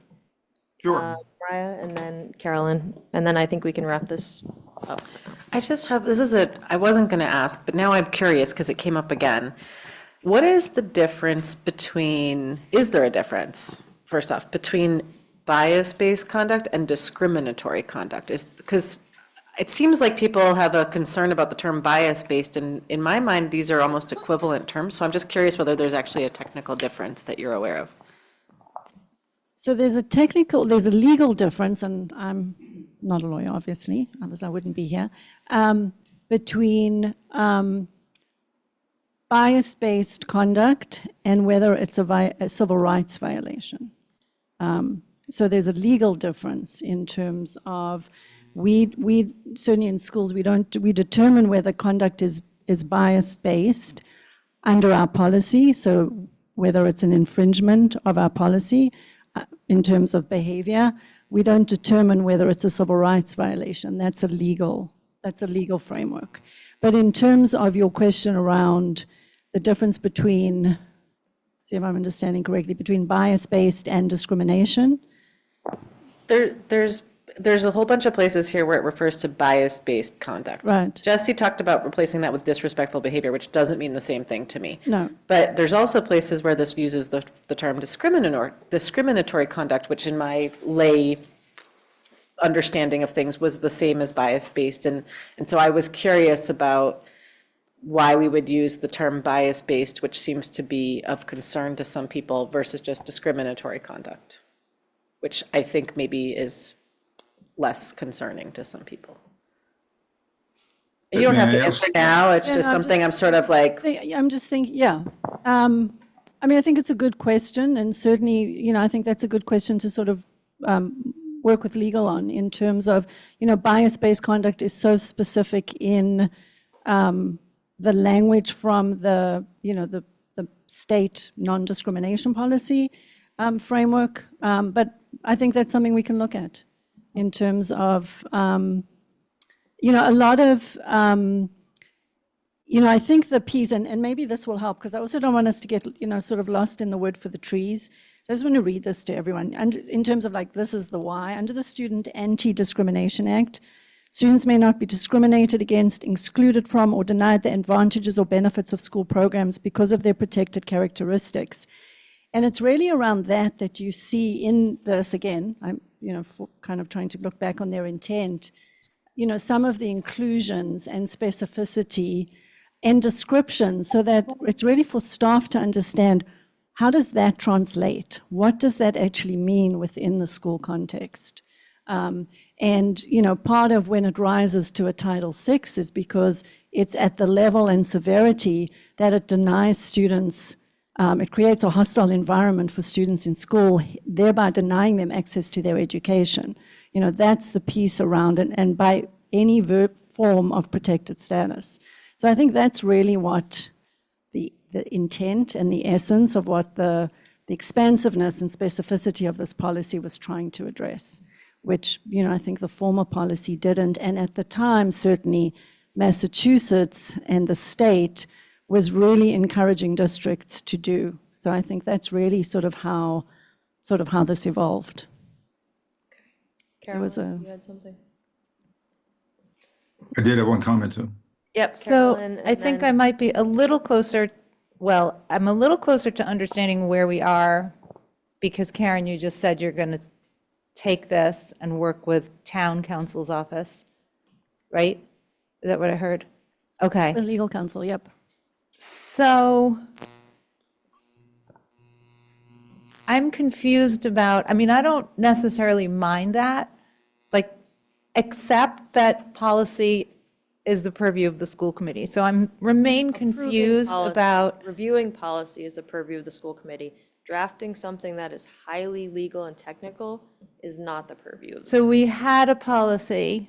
I guess what I'm hearing, I think what I'm hearing is we had a consultant, we paid the consultant created something, and edits or not that were done by the policy subcommittee last year and this year, it sounds like there's a sort of notion that we're going to kind of scrap that. They were not done by the policy subcommittee. They were presented by members of the policy subcommittee in subcommittee meetings. But the reason we're discussing this here and now is that the committee couldn't come to any consensus about what to recommend to the school committee. So nothing was done by the policy Well, subcommittee by last done, year. I just mean work done. Yeah, Work- it was discussed, but work was done. we're not throwing out anything that policy actually did because we took no action on it. Okay, so I'm just trying to but it sounds like we're kind of starting from square one? Or, because it doesn't sound like there's consensus that what the consultant did, even if you pretended that the work that was done in subcommittee didn't happen, now we still have this draft that was presented to us in this meeting, and it sounds like that's now going to be reworked. So I But think, by staff rather than subcommittee. I mean, so again, my understanding of it, and I also want to just make sure everyone is aware, this policy also went to council as well. So it was the consultant, and then council reviewed it as well in terms Okay. of making sure and all of that piece. I think my understanding, and certainly, again, I wasn't at the beginning of the process, Yeah. was similar, I think as Andy had shared, there was work done and there were edits done. There was no agreement and no consensus, and it felt like it stalled. I think when we returned, it felt like we were back in the same place without consensus and agreement. And with, I think even from my perspective, I had made edits to that policy as well. The union had looked at the policy. Yeah. It was really hard to sort of see the wood for the trees. Yeah. To like, what version do we even bring back? And so I think the idea was, let's put it forward to, and that was the discussion in policy subcommittee, bring the original back, not discounting all the really good editing and structural editing that was done, and sort of present where do we go with this, which I think is what we're doing now in terms of that. So, and that was part of my question before, like, I was saying, what is this meeting? But it sounds like that was predetermined, that you're taking it, Val's saying, you're taking it to. I'm suggesting. You're suggesting that, okay. So I guess that's my question, is this conversation for the school committee as a group to decide where to go with this next? Is that the purpose of this discussion? It's to give, yes, it is. Okay. Discussion. Yeah. And then I do have one other question. I'm going to also ask about the Special Commission Against Anti-Semitism. Can you give us, I'm going to assume you're familiar with the work, maybe more than I am. Can you give us a sense of sort of what their findings were that you would anticipate being folded into a next draft of this? So what and I don't have it in front of me. Oh, sorry. A lot of it's a fairly expansive document. I'm sure you've read it, which really looks at some of what's happening and what are the concerns and what are they trying to address. There are a lot of recommendations around professional development, around curriculum, around education, around and as well as protocols in terms of what schools should be doing. What I'm imagining that might come out is, more and there's impact with the current genocide education and making sure. So that's what a lot of, that sort of spoke to. I think it also makes recommendations around the kind of anti-bias work that should be happening and continuing in districts, of which anti-Semitism needs to be a very explicit part of that. And so I would imagine that would be a key recommendation. Certainly, that's something we're looking at here. That was, I think one of the things that was really clear from the original piece and what I would imagine we would see in the guidance. So that would be, I think similar to what Donna was saying in terms of making sure that it's very explicit and not implicit. Donna? So I'm so glad we're having this conversation. I appreciate the opportunity. I want to go back to something Mariah said, and now that I'm like sitting with what she said, I wonder if we might consider renaming this policy, because when somebody is dealing with discrimination or harassment or any of these things, I want them to be able to look in the handbook or, policy manual, or put a search term in our search bar and be able to find what they're looking for. I feel like it's confused, the name is just confusing for me. The other thing is, Karen, and I really mean this, like, just, if you weren't handed this policy and someone just instead said to you, we need to revamp our anti-discrimination policy and bring things up to date and maybe create a policy that reflects our desire for a safe and inclusive environment, how would you have gone about it? Or is this how you would have, like, what would you have done? Is this reflective of what you would have done in terms of a structure for a policy? That's a, Well, no, I don't mean it to put you on the spot. I want to learn, I feel like you are well-positioned to say, like, I guess what I'll say is differently. I don't want to force you or anybody on who's well-positioned to do this work to use a roadmap that's we don't want to shove a roadmap down your throat. So I think content-wise, I would have looked at all of the pieces that is in here, and in terms of the, the pieces, the breadth and the depth. I think structurally, my brain works a little differently. And so I might have gone about it a little different structurally. Thank you. And I would just, to us as a committee, suggest that maybe we give, if we are giving leeway to Karen to work on this a little, that you hear explicitly from me, and I don't know if anybody else feels this way, that I would like you to feel comfortable to use your expertise to restructure it in any way you think is appropriate. yeah, of course. Did Jesse still have a question, or is he not online anymore? Okay. I am online. Of course I am online. Okay, did you still have a question? I just wanted to clarify next steps. As I understand it, Karen and her team are going to review the document. It's going to be reviewed again with legal. I am not clear at all, Karen might help me here, as to whether or not she anticipates making edits to the existing document or not. That I would like to have clarified. And then I assume that if it wouldn't make any sense to come back to policy subcommittee unedited but approved by council, given the input that you received from us tonight. So I guess I'm wondering what the process is, Karen, that after you modify, review, legal review, that it comes back to policy subcommittee for proper review, approval, and then comes back to the school committee for a first reading. Is that accurate? So I would say it could go to subcommittee, but we can't have it linger. We need this policy, right? So like we I can't agree. wordsmith to death in subcommittee, which has happened for 2 straight policy subcommittees of not That moving. is not the case. That is not an accurate statement, but I'll let it go.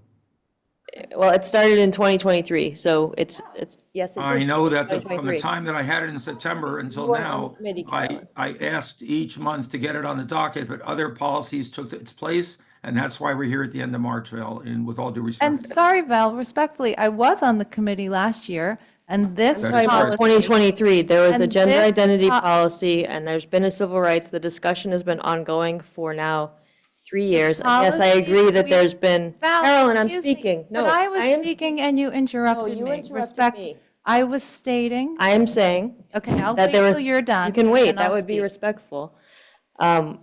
For 3 years, Jesse, from 2023, it has been moving at different paces and in different forms. But we have been out of compliance for years and years at this point. So what I'm saying is, I think that once Karen is done and council is there, and I would recommend that council be at all of these subcommittee meetings so that we don't waste time Great. going down Sure. rabbit holes, that we spend no more than 3 subcommittee meetings on the draft and then bring it back to the full committee again. It can't be That's an wonderful. entire school year where it sits and then we come in March or April again and have a similar cycle, right? So I If think you if call it's Stephen 3, Ehrenberg, he'll tell you the same thing happened last year. I worked with Stephen the entire year to move it forward, and it became delayed for 8 months straight in my first year in school committee. In my second year in school committee, it was taken from me and given to the chair, and now we're in March. It's the first time it's coming back. So I agree with you, Val, that it started before I even joined, but I disagree that there hasn't been interest, energy, passion, and motivation from us volunteers to move I this didn't, forward. I said none of those words. Those were not, I didn't say that there was not interest, or I said we weren't moving it and we need to have a legal policy in I place. tried every month this year since September to get it on the docket. Understood. So I don't I understand. Just so the understand your record motive. knows. Okay. Thank you. So Karen, are you? Sorry, I was going to Oh, finish yeah, what I was Carolyn. saying. I agree with Jesse with the notion that this student civil rights policy, so named, so confusingly named, created by a consultant, came to the policy subcommittee last year. So there may have been something else and then combined with something else. This has not been 2 years. This was last year. That's all. Jesse's correct. Donna. I only have a clarifying question. When you refer to council, are you referring to town council? I'm referring to whichever council that Karen consults on civil rights issues. I don't know who that is. Okay. That's, I don't know, Karen, who you use. Typically for student-related things, we use Angeles Magula. Okay. I'm just, want to say in all fairness, I'm a little conscious of our current budget situation. So if at all possible, if anything can be allocated to town council, I think that's something we should consider. Bob, and then let's move on. Yeah, I just want to say something that's not directly related to this conversation, but I want. Bob. No, I want to say, I just want to say, as we reflect on the civil rights policies having to do with discrimination and respect, I just want to say out loud that the President of the United States and many members of his administration violate almost every one of these policies on a daily basis, multiple times with impunity. And This it's is not part of our discussion. I'm sorry. This is not part of what we should be discussing. I just had to say that. Yeah, I understand, but it's irrelevant to our discussion with all due respect. I don't know. That's his motivation. That's Bob's motivation, I guess. All right, moving on. Thank you very much, Karen. FY27 budget update. Is that you, Bella, or is that Susan? Or both of you? Bella, okay. Just have, hi. I just, Hi. not to, thank you for that discussion and thank you, Karen, for all the work and the preparation you did for that and to the policy subcommittee that's been grappling with this policy. So I have a brief update and I know that the committee knows it, but just for this meeting that, so Tuesday night, the select board voted to put a single question for a possible override for the community to consider. The vote or the option is in the amount of 23.25 million to be funded or phased in over 3 years. 7.94 would be for schools, 5.31 million would be for the town. And so I am very appreciative of the select board for making that decision and putting it forth as an option for the town to consider. Certainly there's a vote on May 5th and it will be for the residents to decide if this is something they want to do or not. And on behalf of the school department, we'll be available for any questions citizens might have. I also want to thank the 60+ budget preparers that contributed to the process of building the budget, including especially the senior leadership team, Susan, Karen, and Robin, and all our principals. We have most of our regular meetings on a weekly basis have been consumed by this process, taking input and making considerations about how we could reduce, but also the impact of different models. I also want to thank the members of the school committee for their support through their participation in the subcommittee for budget and finance, your participation in the revenue and expenditure study committee, the audit committee, and also liaison to the advisory, and all the discussions that you've had with us individually and as a committee. Where we are at the moment represents months of work, and also where we are now represents even longer than that in anticipation at this moment. So the election is set for May 5th. And there's some other things that we're doing in preparation or as follow-up. So part of this is we don't know what the outcome of the election will be. So we have to plan for possible reduction in force or RIF notifications to our staff. In our contract, the deadline for RIF notices to non-PTS staff is May 1st, and the deadline for RIF notices to PTS staff is May 15th. And so we're seeking, we're in conversation with the BU on behalf of the school department, the school committee, whether we could put that deadline for all staff after the May 5th election date. So we're still in conversation about that. And I can update you when we resolve that. I think everyone understands why we would like to shift the dates to after that date. It's so close to the election date, and to receive a notice, even if it doesn't come to fruition, is still a very painful thing to receive. So I just want you to be aware of that. We do have additional follow-up for items related to the Revenue and Expenditure Study Committee final report that was forwarded to the select board. One of the actions was an extension of the CLA report. I just wanted to let you know that all staff have been interviewed, so we finished our interviews. We wanted to we cleared our schedules to make sure that could happen. We didn't want to delay CLA their capacity to be responsive on this question. So I anticipate next week they'll provide I think it's going to be a draft to the select board. And we are, of course, available for any additional questions that they might have, but I appreciate all the staff that cleared their schedules to make themselves available on short notice to do this. Another item in the revenue and expenditures final report was an MOU or an agreement that would be between town and schools around certain items. And so Chaz and I are working on that, and so we will, and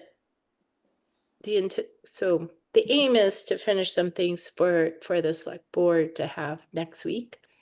And so that would be my update on the budget process at the moment. Thank you. Any questions for the superintendent? Mariah? Bella, so if the MOU goes to the select board on Tuesday, which I think is what or at least a draft, right? It would be a draft. The school committee would still get a chance to also provide feedback, right? Before you and Chaz were to sign anything? I would, yes, I didn't think about that timing, because of course the school committee is not going to reconvene until, at this time, till after break. would Right before break. would the committee, yes, sorry, but right before. Ooh, so it's a little tricky to do that. And Well, not maybe you violate. could So consult could people by email I, instead of, so I was yeah. wondering, would the committee like to delegate a couple of you?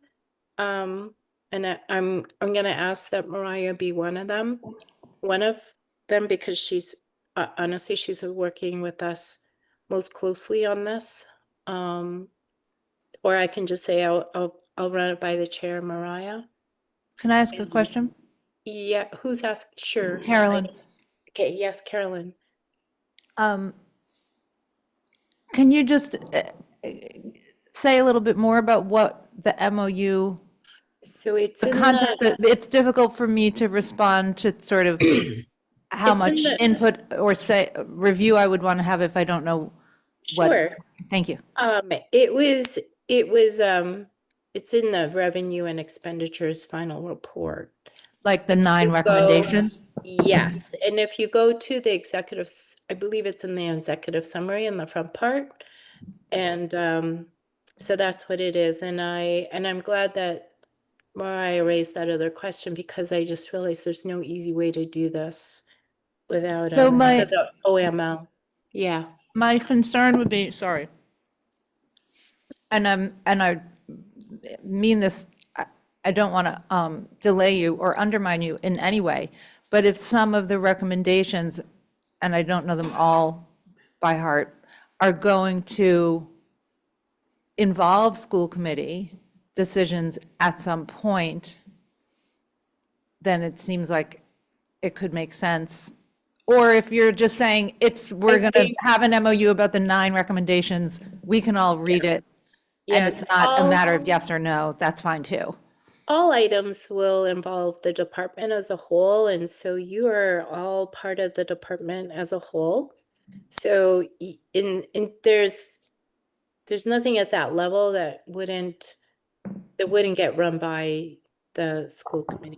Bella, maybe I could give a couple of examples just from memory. One of them is, for example, to look at the BEEP tuition and align with expenses to the greatest extent possible. One of them is to work with rec on a pilot of facilities usage. Yeah. So, okay, just in case, so people get a sense of like. Sorry, I think I wasn't being clear, sorry, sorry. And those are 2 that aren't front of mind for me. I think I was thinking of this wrong, because I think what you're saying, Bella, is that you're going to enter into an MOU because that's what this report is sort of pretty much saying, we want you to do this. And I was sort of saying, well, if there are things that are going to involve us, should we sort of like sign on to being willing? But I don't think that's an option, and that's fine. So it sort of doesn't matter. It's all fine.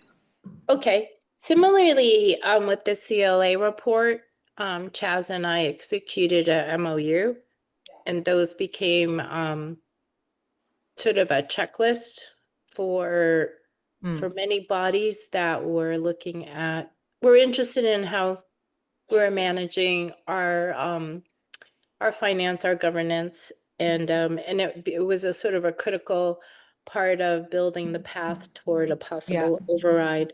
And so it's similar to that. And in addition to the things, it's all things that have been discussed in the R&E process. Like for instance, evaluate, updated school model. One of the things I will probably do is not recommend that the language is a little different, but I don't, it'll just be going through the list. I'll probably change the language a bit. Yeah. I'm happy if the committee wants to delegate like just someone to look at it, I'm happy to be that person from the school, but or not. I mean, I think that the list itself was relatively clear, and in my perspective, in the same way that Bella and Chaz took the original CLA report and converted it into an MOU that they agreed on as sort of operational and practical and feasible, I assume you're going to do something, the 2 of you will work together to do something similar to sort of take what's written and move it ahead the most operationally feasible way you can. and then sort of beyond that, like, that's sort of the best we can And ask we for, I don't would need think. to approve it. Last time we did, but, No, I don't think we did. but Bella just signed it. no, we came to committee, I did. thought, I don't remember if we voted to support it, but I'm pretty sure we did vote to like, I think I absolutely shared it with you, and Yeah. my miss was, yeah. sorry, my miss was I should have had it ready for you to, but then actually I don't think we could have done it because I still have to do the back. There was a lot of prep work for Tuesday night, and so Chaz and I were kind of like, we got to do this, and we didn't think about doing it before tonight. So I wouldn't have been able to give it to you for tonight because I have to work with Chaz on it. And now I realize that, yes, it has to go to the select board by next week. Is the agreement, though, between you and Chaz, or is it between PSB and the town, or is it between school committee and PSB. select board? ERC wrote all the above, they wrote everything.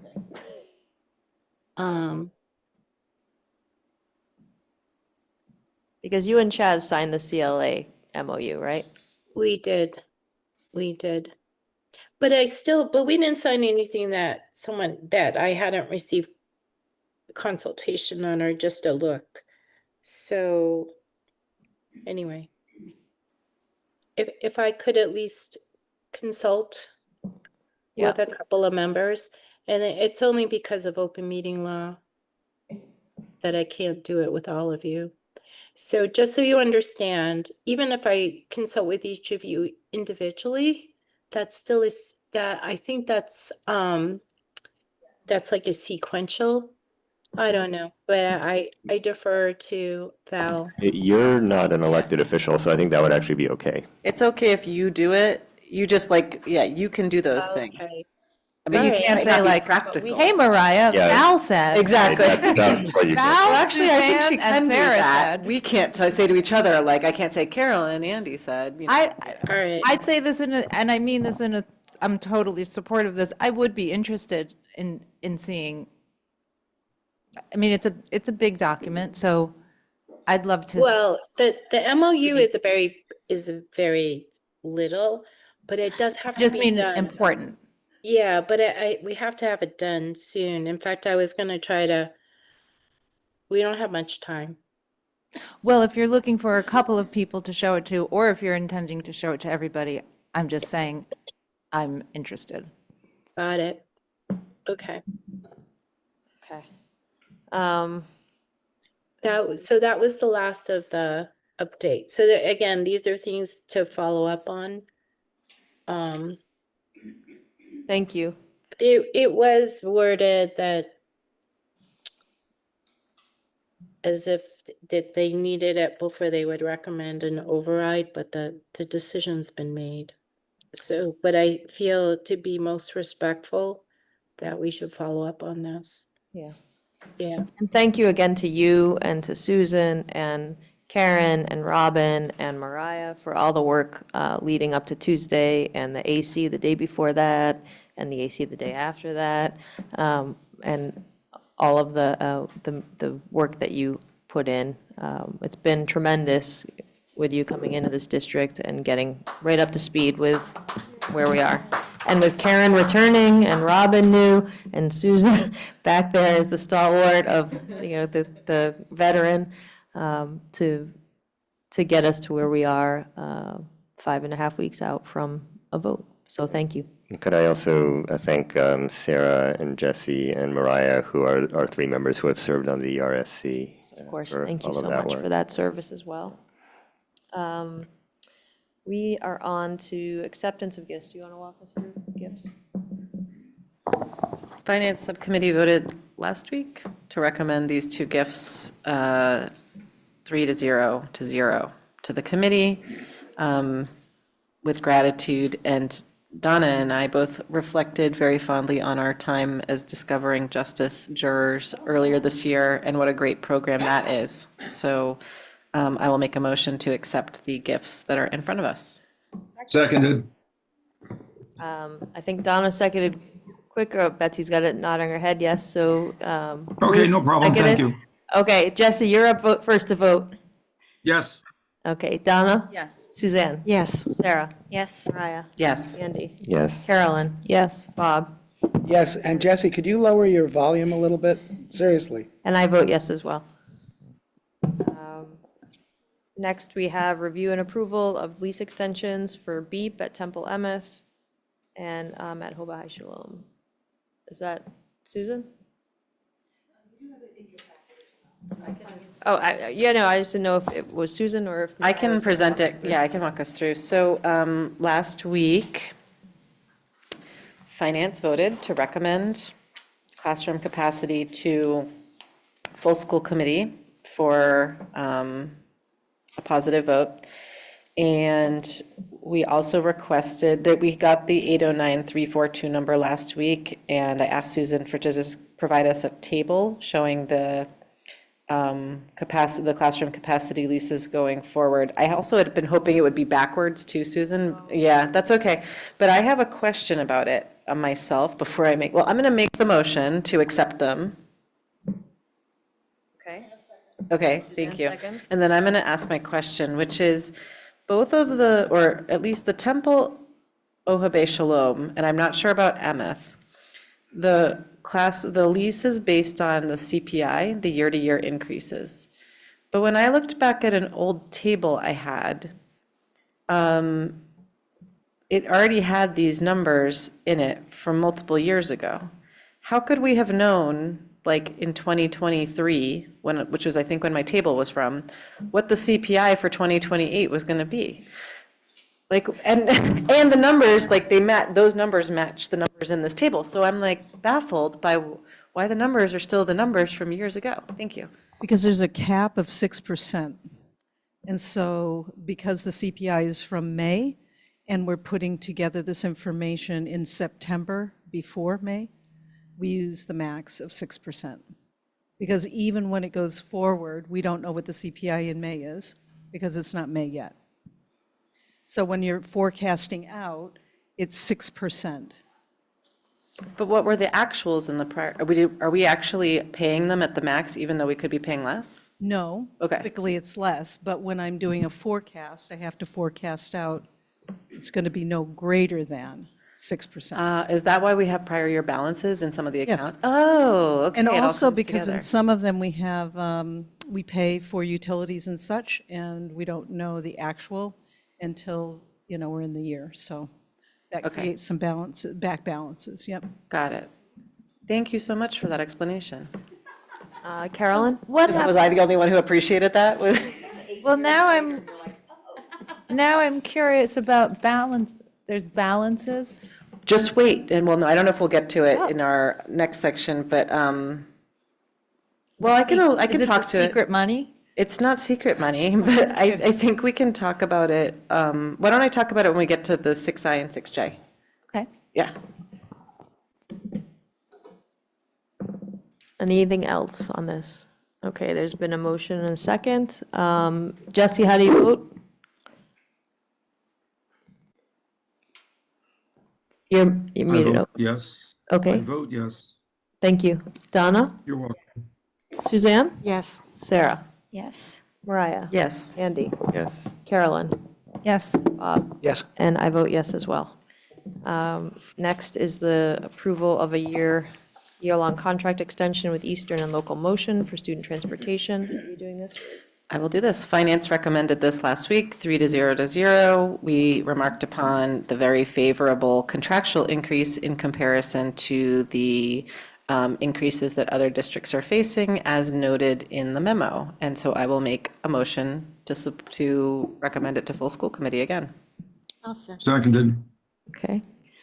Jesse, how do you vote? Yes. Donna? Yes. Suzanne? Yes. Sarah? Yes. Mariah? Yes. Andy? Yes. Carolyn? Yes. Bob? Yes. And I vote yes as well. Next, we have the PSB physical restraint policy, E2B, second reading and possible vote. Is there a motion to approve? I'll move that. Yes. Andy moves, Second. Jesse seconds. Okay, Jesse, how do you vote? Yes. Donna? Yes. Suzanne? Yes. Sarah? Yes. Mariah? I'm going to be a little bit of a nitpicker. I am voting yes, but I just want to point out that this is not the name of the policy. Wasn't it changed, Karen? Didn't we extend it to include timeout practices inclusive of physical restraint? Yes, so just to say that the agenda does not have the. Who is it? I don't know. Fiona? E2B, is it? I think I only did that because we're changing the current policy, which still is the Okay. physical restraint, but the Okay. draft. Well, then I'm just noting The that new there one is will a change. have the correct Thank The you. same will be Yes, true of 6G down below. It's the old title, not the new one. got it. Thanks. Did you vote, Andy? I'm not sure I did, so I vote yes. Carolyn? Yes. Bob? Yes. And I vote yes as well. Next, we have the proposed revisions to the administration of medications in schools and delegation of administration of prescription medications policy, E2D, second reading and possible vote. Is there a motion to approve? I move. Second. Okay. Seconded. Jesse, how do you vote? Aye. Donna? Yes. Suzanne? Yes. Sarah? Yes. Mariah? Yes. Andy? Yes. Carolyn? Yes. Bob? Yes. And I vote yes as well. Next, we have the middle school career tech education pathways exploration policy, also a second reading and possible vote. Is there a motion to approve? So moved. And Suzanne seconds. Quick We're gonna- question. Yep. This was the policy that will require us to present the option of the agricultural school in middle schools? Yes, Mariah saying. Yes. Okay, thank you. Bob, how do you vote? Yes. Carolyn? Yes. Andy? Yes. Mariah? Yes. Sarah? Yes. Suzanne? Yes. Donna? I'm going to vote yes, but I just have a quick question. Why does this, and I don't know if anyone knows the answer, why does this one have reviewed, oh, forget it, yes. Okay. Jesse? Yes. And I vote yes as well. Next, we have proposed revisions to instructional materials / workbooks, section I2 of the PSB manual, first reading. Andy, are you doing this? Sure, I can talk a bit about it. So I'll start by thanking Jesse and Robin, who both made major contributions to drafting this one. You'll note that the title is new. It's Curriculum and Instructional Materials. So what this is doing is, combining those two topics into one policy. And it's proposed as a replacement for the current section I2 of the policy manual, which currently runs 11 pages. So you'll see that this is a little over a page.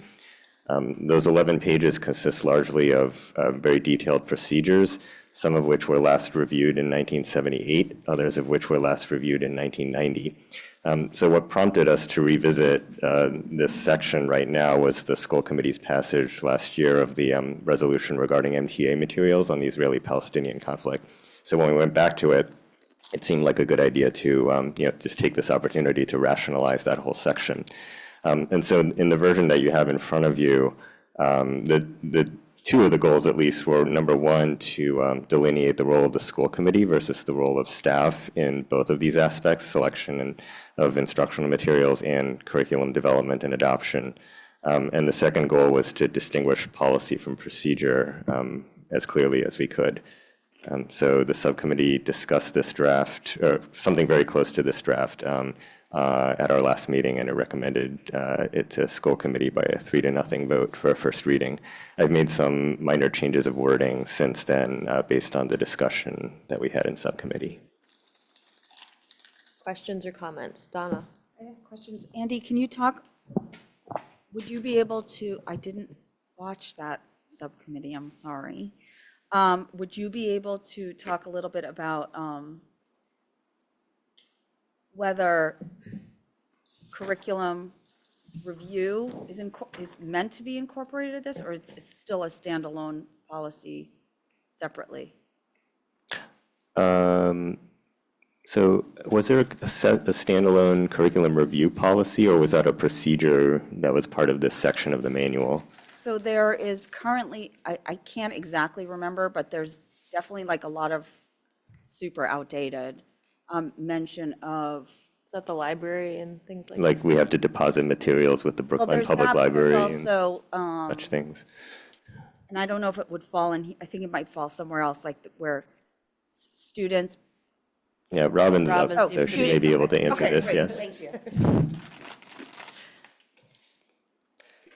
So Donna, is your question about, there was a lot about procedure about how we go about reviewing curriculum that was in there. Is that what you're referring to in the current policy? I think what I'm asking is this is very streamlined, and there's nothing in this proposed policy that talks about or makes any mention of like how frequently curriculum once adopted would be reviewed, or if school committee would be included in like any substantive updates. Like, I'm just curious where that falls. I think that the language around substantive updates is in there, in what we've been working on, correct, Andy? Yes, it is there. Yeah, that is, 'cause I don't have it up in front of Yeah, me, but. the second and third paragraphs of section 1(2)A. Oh, okay, got it, thank you. But you're right, Donna, the existing has sort of like stuff about frequency, I think. Right, and so that would fall to procedure. And so I think the line in here is around the role of the superintendent in ensuring that there are procedures for curriculum review. And, to that end, right now, we're in the process and we've working through an updated document about thinking about curriculum review procedure, and as part of that, mapping out a timeline, basically a cycle for review of various curriculums. I think one of the things that's challenging, right, like, is that, at one point in time, there might have been a very regular cycle of curriculum review for each content area. That hasn't necessarily been the case, and there's a lot of reasons for that. New standards come into play, and you have to suddenly shift your focus to a content area that may not have been scheduled. Or, we had a pandemic, and that kind of disrupted what we were doing with a lot of those things. So, as part of the procedural kind of thinking about what's our process of reviewing curriculum that lives under that procedure part, there's also keeping an updated cycle of curriculum review, and based on where we are at this moment with each of our curriculum.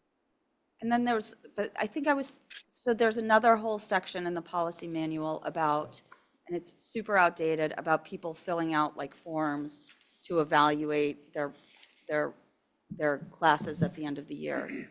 Is that part of the section that's being replaced? You know what I'm talking about? No, It's not part of the section that's being replaced? I don't believe so. Okay, I would just want to confirm that, because I do think it's important that we have some sort of like, I guess for me, it's important that there's something that speaks to like feedback loops in the policy, or that school committee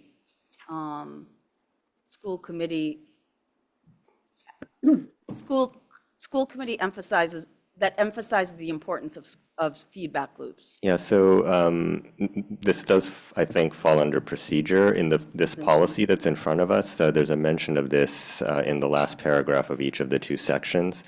So the superintendent will develop procedures governing, among other things, guidelines for community participation in curriculum development. And then for the second section, we're also anticipating that there will be inquiries and requests from the community regarding instructional materials. So it's up to the superintendent to develop procedures to handle those as well. No, I understand that, but from a policy point of view, Yeah. I think it's important to emphasize feedback loops. So that's my opinion. Are you saying about these are not students? feedback loops, or we maybe understand feedback differently. That this is about community input, requests, inquiries at all stages, right? Curriculum development, curriculum adoption, and regarding any instructional materials that are being used. Okay, I don't understand. I wouldn't understand community participation that way. So it's like, for me, that's not what that means. But, So yeah, what do you mean by feedback loops then? I think that there's a piece that's like, there's something missing in here. I have to go back and look at the policy manual. Are you talking about student evaluations of their classes or something else? I'm talking about all mechanisms of feedback loops, whether it's systemic, more Yeah. systemic, or it's individual feedback. How is that incorporated into revising curriculum, or from a school committee perspective, that is important to me that our decisions continuously be based on, be data driven and reflect continuous feedback loops. So I would like to see something like that in the policy. I understand that the practice or implementation of that falls to the superintendent, but that would be important to me. I still am not understanding how it's not already there in the wording of those areas, right? Because to have that there means that the committee is anticipating that these situations will occur and need to, we need a way of incorporating these things into curriculum development and into any deliberations about materials. But, how that gets handled is procedure. Andy, you're saying that the sentences about the superintendent will develop procedures Yes. is inclusive of what Donna is speaking to? Well, it makes me think that I'm not understanding still what you mean by feedback loops. Like, what does it mean if not community participation, I guess what I'm inquiries, saying- requests? Let me say it differently. Yeah. Try to say it differently. When I look at school committee policy, I like when the policy states our vision first. And I don't really see any of that here. Like, our vision is blank. Like, our vision is that our curriculum will be based on data focused on our educational goals, whatever our vision is. To me, I would like to have another couple of sentences around that. And part of my vision is that our curriculum is continuously assessed and continuously improved. So what about the first sentence of the policy? Okay, so for me, there's still a piece about feedback loops that are missing here. That's the piece I don't understand what you're talking about. That's not already there. I'm going to have to think about how to express it in a way that captures what's in my brain. Carolyn and then Mariah. Okay, I have two sort of separate sets. So one is, I think this is largely sort of from the mask template. Correct, yeah. And there's some things, a few things that are from our current language and some contributions from Jesse and Robin. So I have one question about that, and then I have a separate set of questions, and I'd like to do both together. So I see on the mask site, right after IJ, they have a IJR, which covers reconsideration of instructional resources. Material that is challenged usually belongs to one of three basic categories: religion, ideology, or profanity, obscenity. When a problem concerning instructional resources in a school arises, the disposition of the problem will be made in a reasonable period of time, blah, blah, blah. Did the subcommittee consider this corollary? I don't think it was discussed at subcommittee. I did notice that there are such draft policies, but I did not include them in the draft that the subcommittee discussed. Okay. I think that that these situations are envisioned under the things that we have to develop procedures for, and it seemed to me reading those MASC draft policies that they read more like procedure than like policy. Okay, I think what I liked about this that I'm not really seeing here, and maybe I just need to read it more carefully, is this sort of recognition that occasionally material is challenged. And I do like, not unlike the conversation we had about the policy against discrimination, mask sort of suggests even, three broad categories. So it would seem to me that, again, and I think we talked about this with the discrimination policy, like we want to have a policy where somebody can go to the manual and be like, I have a problem or concern, is that addressed here? So I would think that would be helpful. So I think one of the things that isn't currently in our policy manual. So as we were looking at it, I did pull policies from other districts to see how many are using that particular policy from MASC. Some are not. And I think one of the things that's sometimes challenging around the way that our manual is laid out are what are sometimes separate policies in other districts' manuals. Ours are kind of like a large policy that's got sub pieces underneath it. So I think that's, just I guess, I don't know if it's logistical, but it's just the way that our policy manual looks a little bit different than some others. But I would say, like, I think it can be encompassed under what we were talking about as Andy and I talked. We did discuss that, the superintendent creating procedures for reconsideration. So if a person or a community member or a parent has a question about curriculum, that they would, bring that to the superintendent. We would have a procedure for it. We are pretty consistent in what we do at this time. I believe, at least in each one that anytime we've had a question since I've been here, but I guess that would be, in my mind, I don't know if it would be an extension of this policy or if at this point we would be creating a new policy that maybe address that. And I would think that we'd want more discussion on it, of what that would look like. And just, thank you.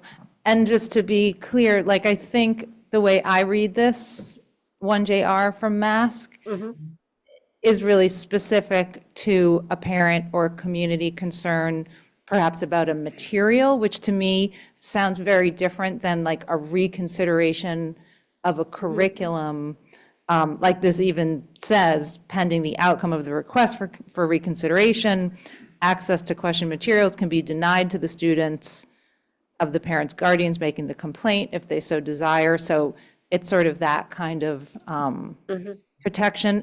So that's one thing. And then I printed out the 1D, and I was going to ask how this relates to 1D. I didn't realize that this is meant to replace 1D.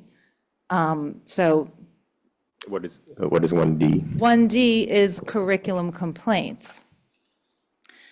So, and I thought whoever introduced this said this was, sorry, ID. Yeah, I2D, yes. I2D. Voted 1978.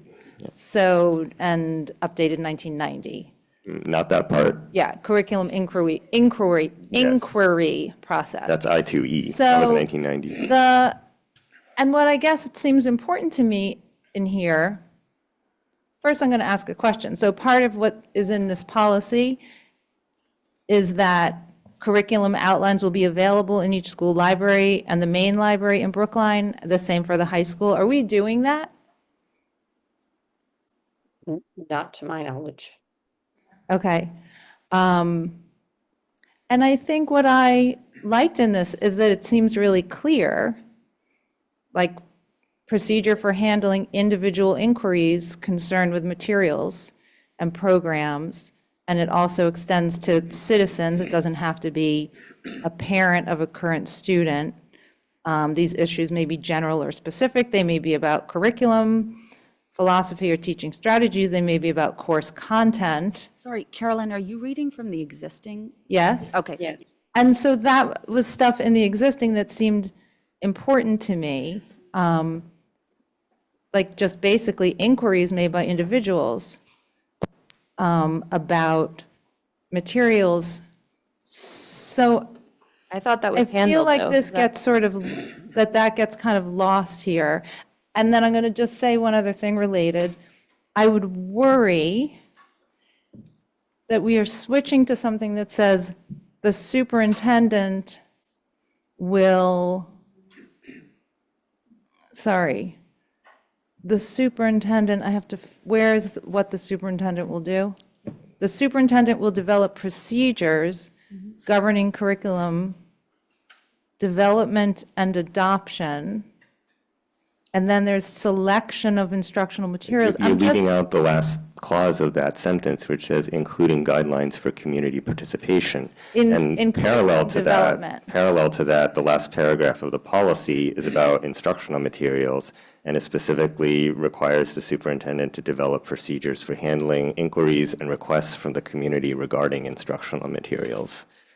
So it's not falling out. I mean, Okay, and these procedures will exist in an updated form. So They're just my not part of our worry- policy manual. My worry is, with all due respect to our superintendent, if we adopt this and the procedures are not yet in place, I worry about the lag time. Like, what is the process and what are the rights of people to make inquiry or challenge in that lag time?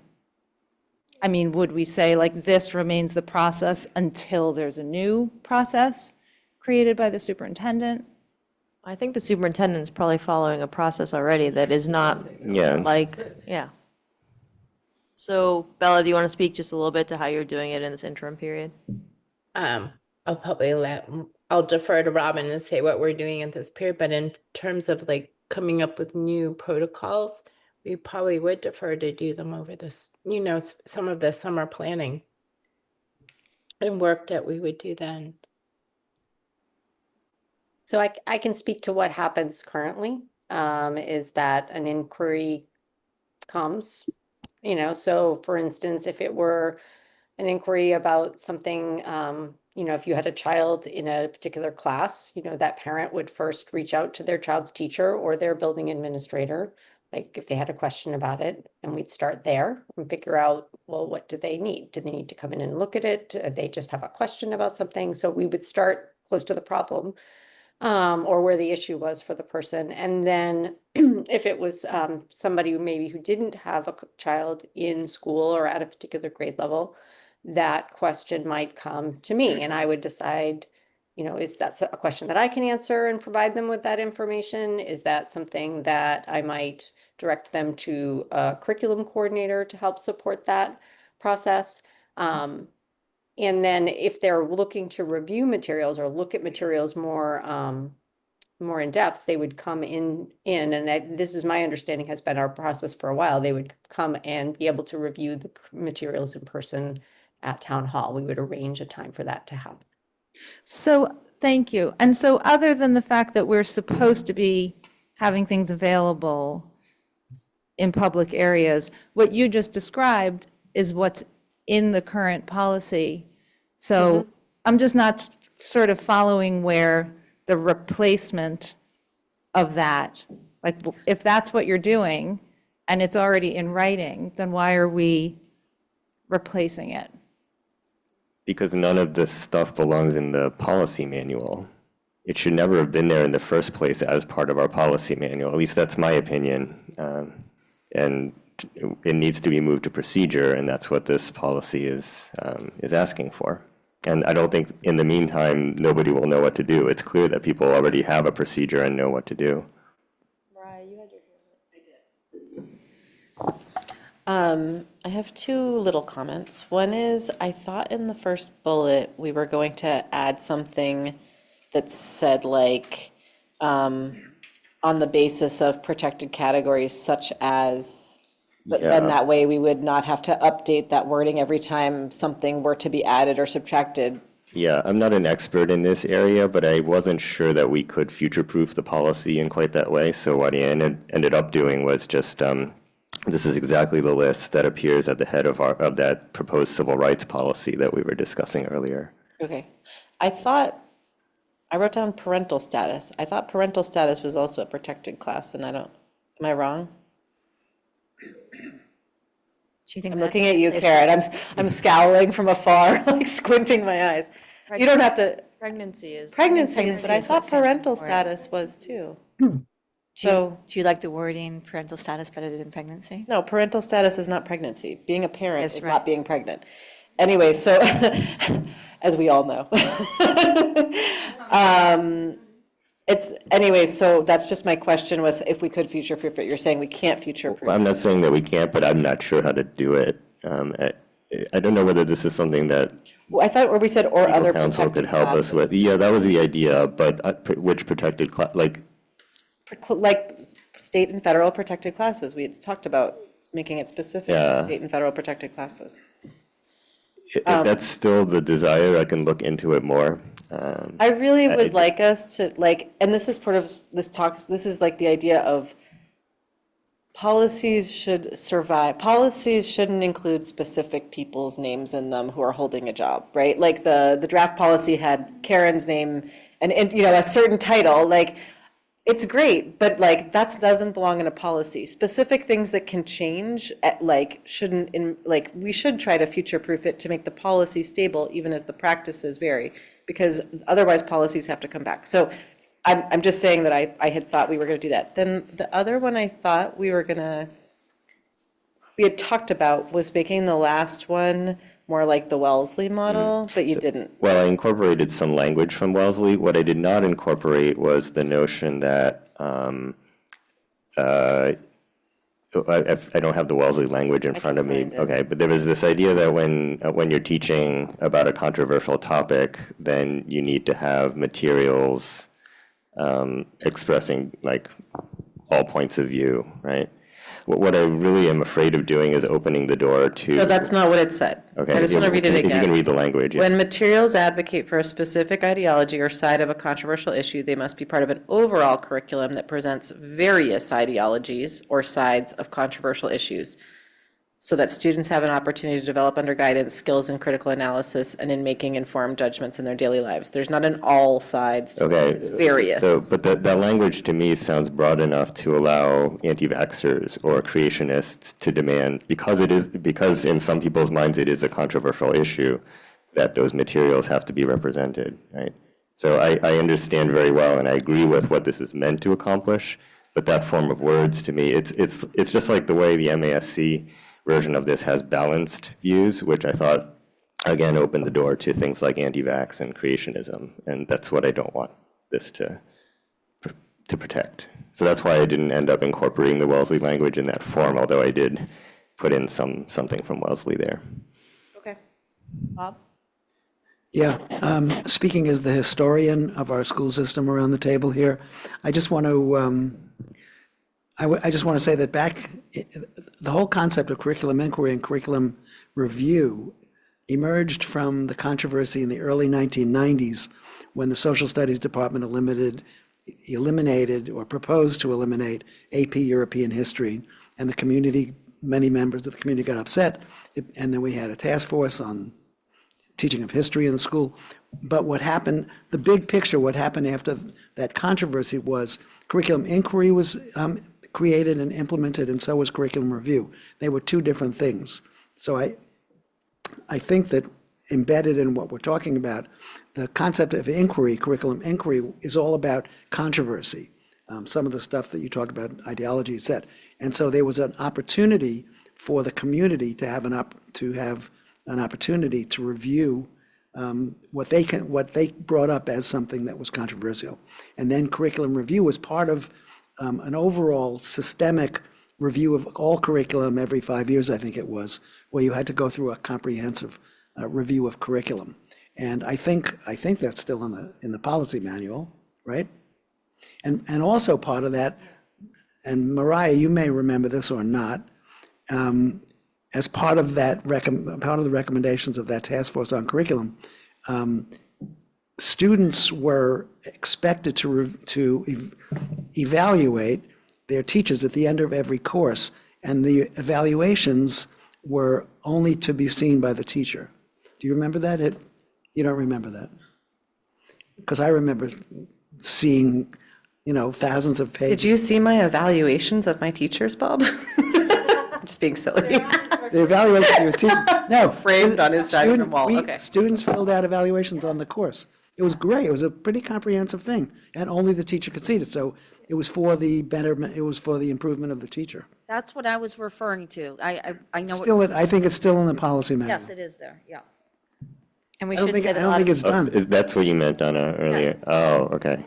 we should also say that a lot of teachers And there's do that. actually the Just- template for the evaluation that Yes. Bob is talking about is actually still in the policy. It's there. Yeah. Right. So Mariah, why didn't you evaluate teachers? I don't know. Anyone else? Donna? I've forgotten what I wanted to say. Oh, sorry, go ahead, John. would it be okay if she goes? Because I've forgotten what I wanted to, why I had my hand raised. I'm just going to respond to Andy, what you were saying there, that you don't want to open the door for something to be pushed in that would be antithetical to your thinking or offensive to you or lacking in credibility. I guess I still feel like what's missing here, and again, going back to like, and it happens all the time, right? There are concerns. People have concerns about things that anything. I've gotten emails from kindergarten parents through 12th grade parents. And I would imagine you do too, Robin. And so it doesn't seem to me that if I'm a parent looking through this, that it jumps out at me and that it's clearly noticeable sort of what my right is, or that I have a right to inquire. So in as much as, you don't want somebody pushing something in, I think it's really important that we maintain that right of inquiry if for those people two to be able to say that they have a concern. And that's not clear because it's not like a heading. If those two sections said caregivers or community members, would that clarify it? I think I'm looking for a section, like it says, curriculum development and adoption, selection of instructional materials. I guess I would love to see I2C that says like inquiry about instructional materials, or inquiry and challenge, just some of, or complaints, like some of the same language that's in the existing, and that would be easy for people to find. Except that I mean, at least as I conceive policy, any policy, not just this one, the only thing that would be in that section would be that the superintendent will put in place procedures for handling inquiries, which it's already there, right? Again, for me, it's the sort of user friendliness for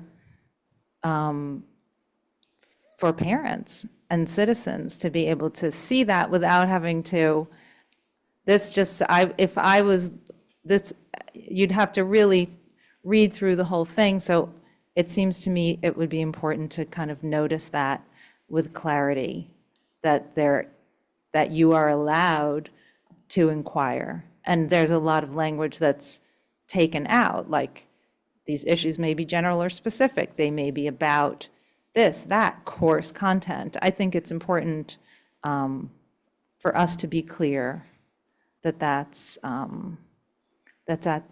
right. Do you need a vote or a sense of the committee on this issue? I guess so, because I disagree. I think that the way it's written is totally adequate to perform that task, but. Yeah. So do you want to form some words so that we can go around and get a straw poll on this issue?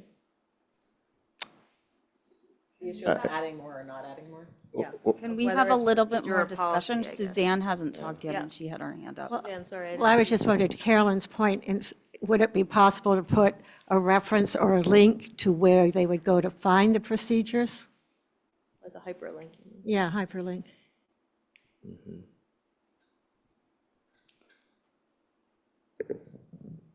Just something to think about. Of course, our website just completely changed and lost all hyperlinks too. I'm just saying hyperlinks unfortunately are fallible.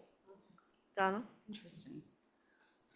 I think maybe what I'm struggling with, Andy, is the fact that like we have this policy that's like super streamlined in an effort to be very clear, like in the distinction between policy and procedure, which I appreciate. At the same time, like we have this policy that is like the exact opposite end of the spectrum. And I'm not, and so. If it were up to me, I would give that policy a similar treatment. Do the Andy Lou treatment to this, yes? If I were around longer, but. But I do think, I guess, like, I would like a little bit more like the just right for me, which would be a little bit more, like a little more visioning in this one about like what our vision is Of what? for our curriculum, like to achieve with our students, and that what it be, sort of what the process of the development be based on. So how do the bullet points there fall short? I mean, those are based on the MASC ones with plenty of tweaks from the subcommittee. I mean, I'm not referring to the selection of instructional materials. I'm talking more about the curriculum development portion of it. So like what would be a sample, what would be an example of something that we might usefully say, like a vision statement we might have about the curriculum in this policy?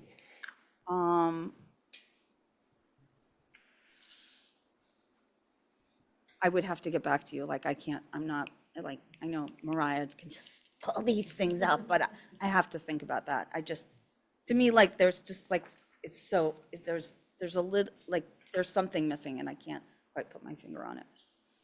Do you have enough to come back for second reading? No, 'cause I don't.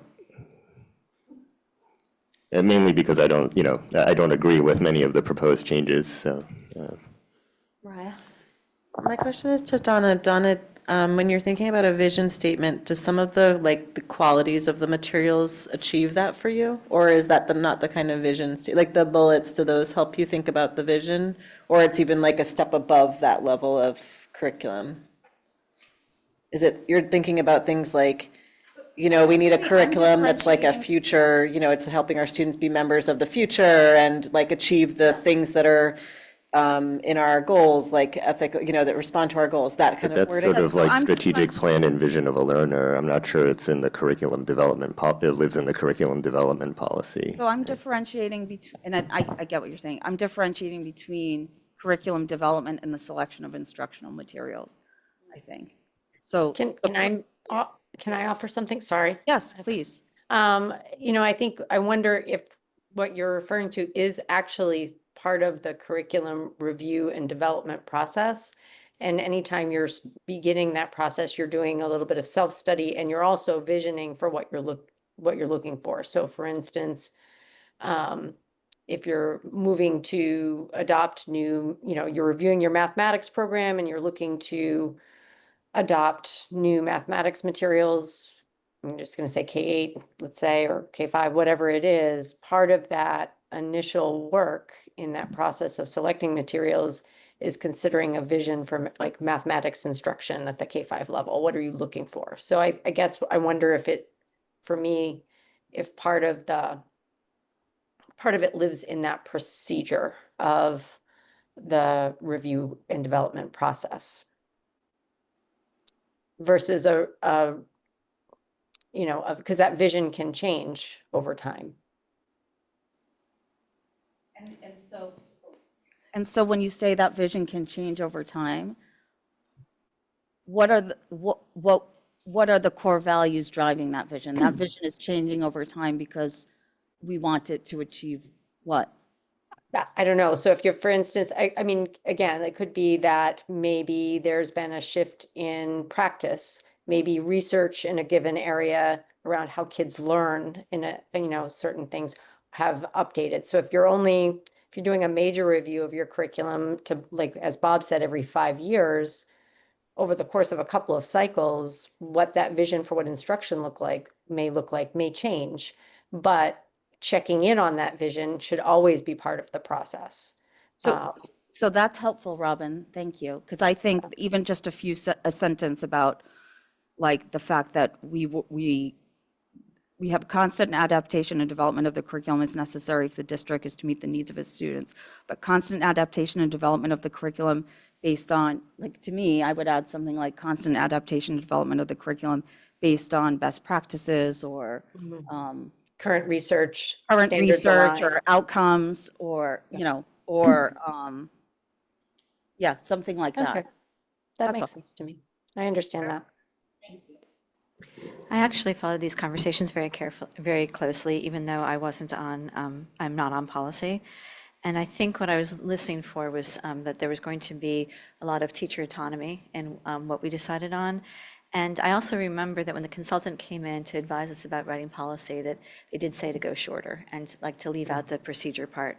So I thought that, just to speak to the other side, there's a lot here that reflects the conversations that were had and is really good language to make sure to keep. So, we do talk about our educational goals. That's something that the school committee has under our purview. And that really, to me, is communicated in the critical reading and thinking, promote analysis, stimulate growth and factual knowledge. You guys can read it all, it's all here. And then when we got to the point of, there was that conversation that you guys had about people coming in to look at the curriculum and saying that this didn't really go into this policy. And so I thought you guys, it made sense after that conversation not to have it in here. And then I really like multifaceted treatments of international, national, and local issues. So I think there's a lot here that reflects the conversations that were had at policy that, I feel very good about this as it stands. Yeah, thanks to Jesse for that word multifaceted. I thought that really captured it. Mariah, are you on policy? Yeah. Oh, okay. Thank you, Andy. I'll raise my hand. Go ahead. So again, just to be specific, I would have loved to see some, like a combination of some incorporation of the mask template IJR, and sort of to try to answer your question specifically, Andy, like it just, so it's curriculum development and adoption, selection of instructional materials. I wish there was then, after these bullets, if it was like C, I don't know, inquiry or inquiry and complaints, participation by parents and students in the ongoing process of education is encouraged. And then, there are procedures for handling inquiries and requests from, the community is pretty broad. I would say, I would love it to say parents and citizens, and then sort of referring over to. And my other Yeah, what question, about non-citizen will residents? the language stay, the superintendent will develop after they're developed? Or is that just like generic language that means there are procedures? Yeah, I think of it as generic, and it's not implying that there are currently no procedures. Okay. Yeah, so that would just be I would love it just for people to be able to look at this and say, oh, there is a way for me to inquire. Here it is in a bullet point. I guess I need to, and then be able to find what they need to do.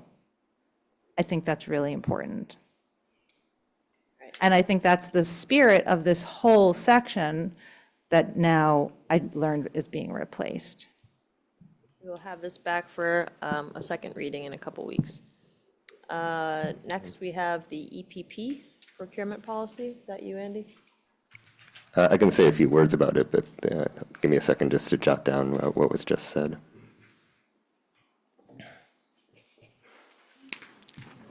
All right, so next up, we have, yes, the Town of Brookline Environmentally Preferable Product Procurement Policy.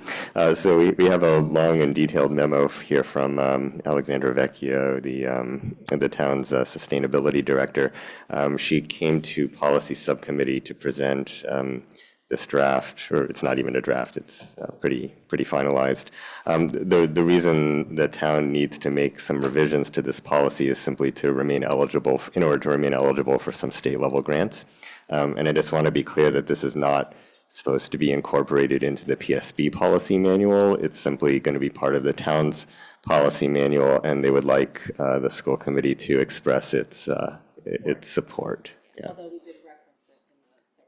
Yes, when we did the fiscal policy last time, we already incorporated a reference to this.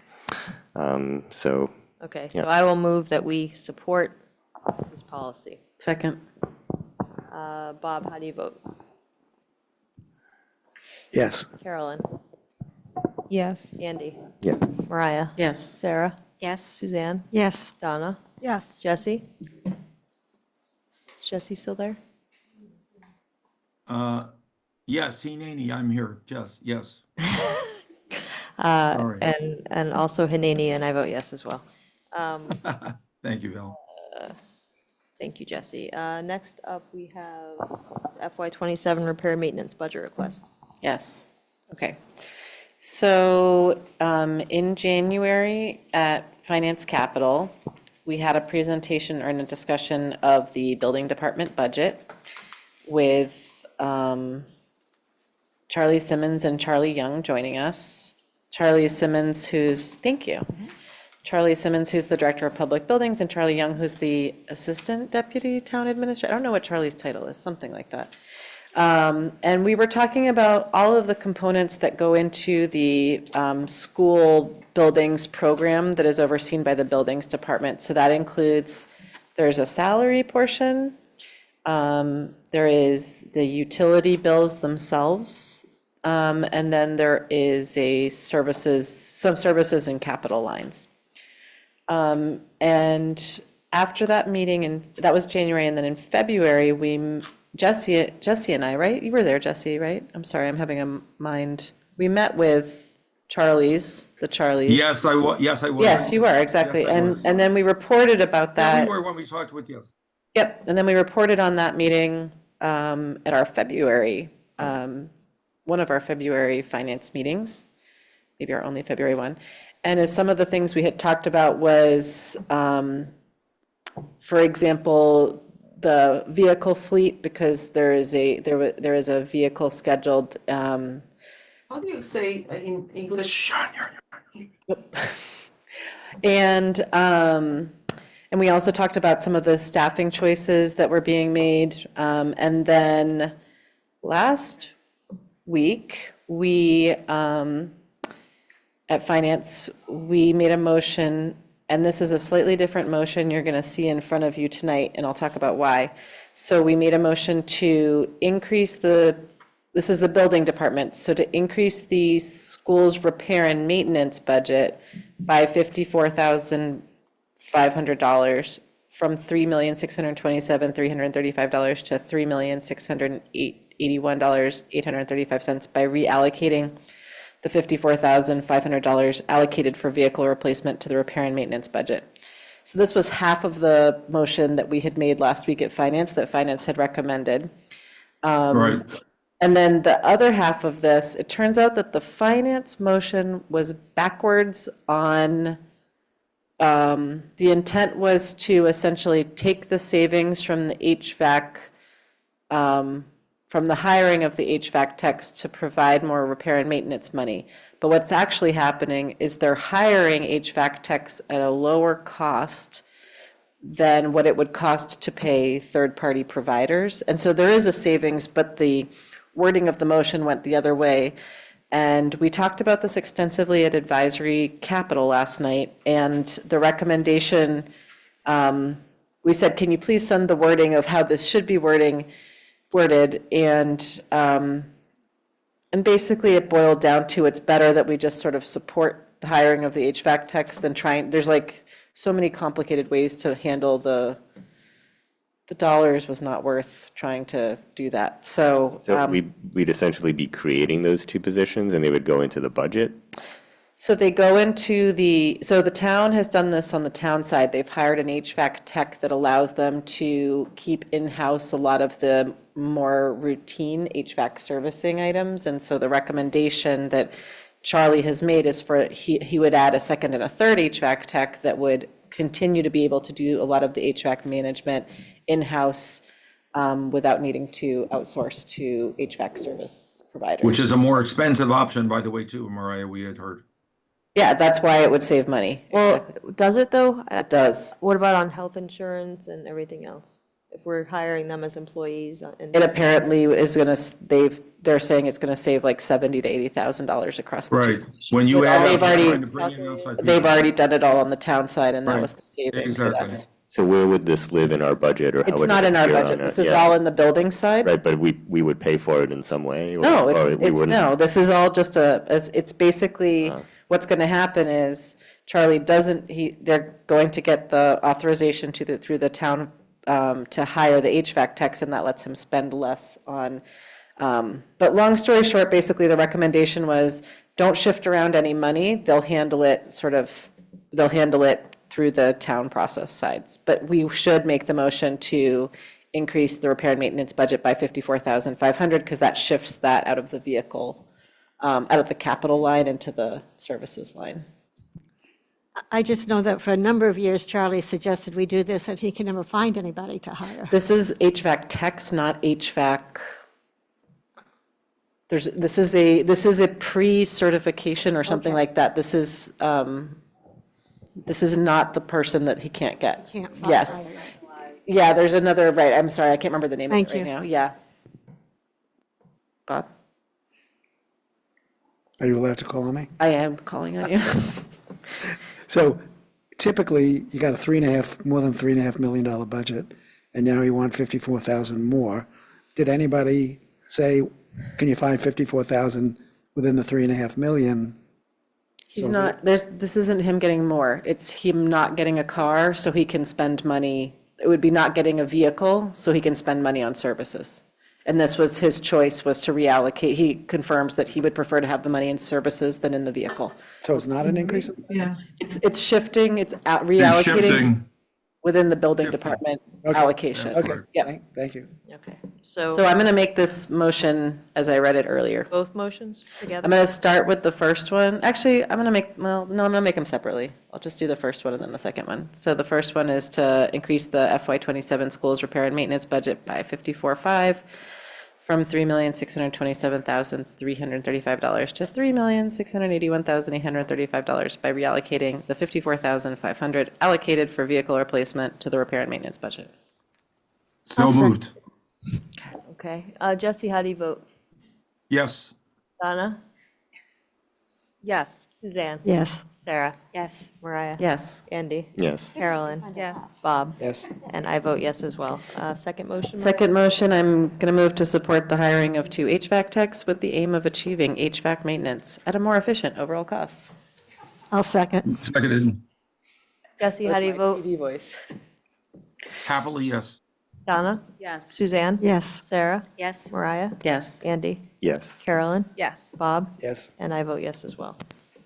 Next, we have the mini CIP list, review, Yep. discussion, possible. Yeah, before I get to this list, I'm going to respond to the earlier question, which was as part of the whole side, the larger CIP conversation and sort of the entire building department budget. In our January meeting, I had asked Charlie if he could provide us with the prior year balances for all school-related CIP accounts, because for those of you who might have forgotten, CIP accounts carry over year to year, whereas they're not like operating budgets. So if they're not spent, they get retained. And it turns out there is, I can't remember if it's like, I think it's like 170,000 in prior year, meaning FY23 and FY24 classroom capacity accounts. And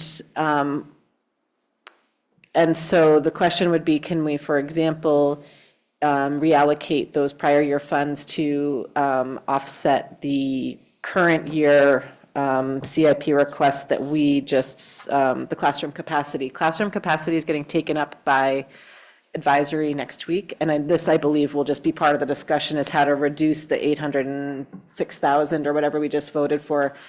The lease cost that we voted wouldn't change. It would just be like to reallocate the prior year funds into the FY26 account so they can be spent.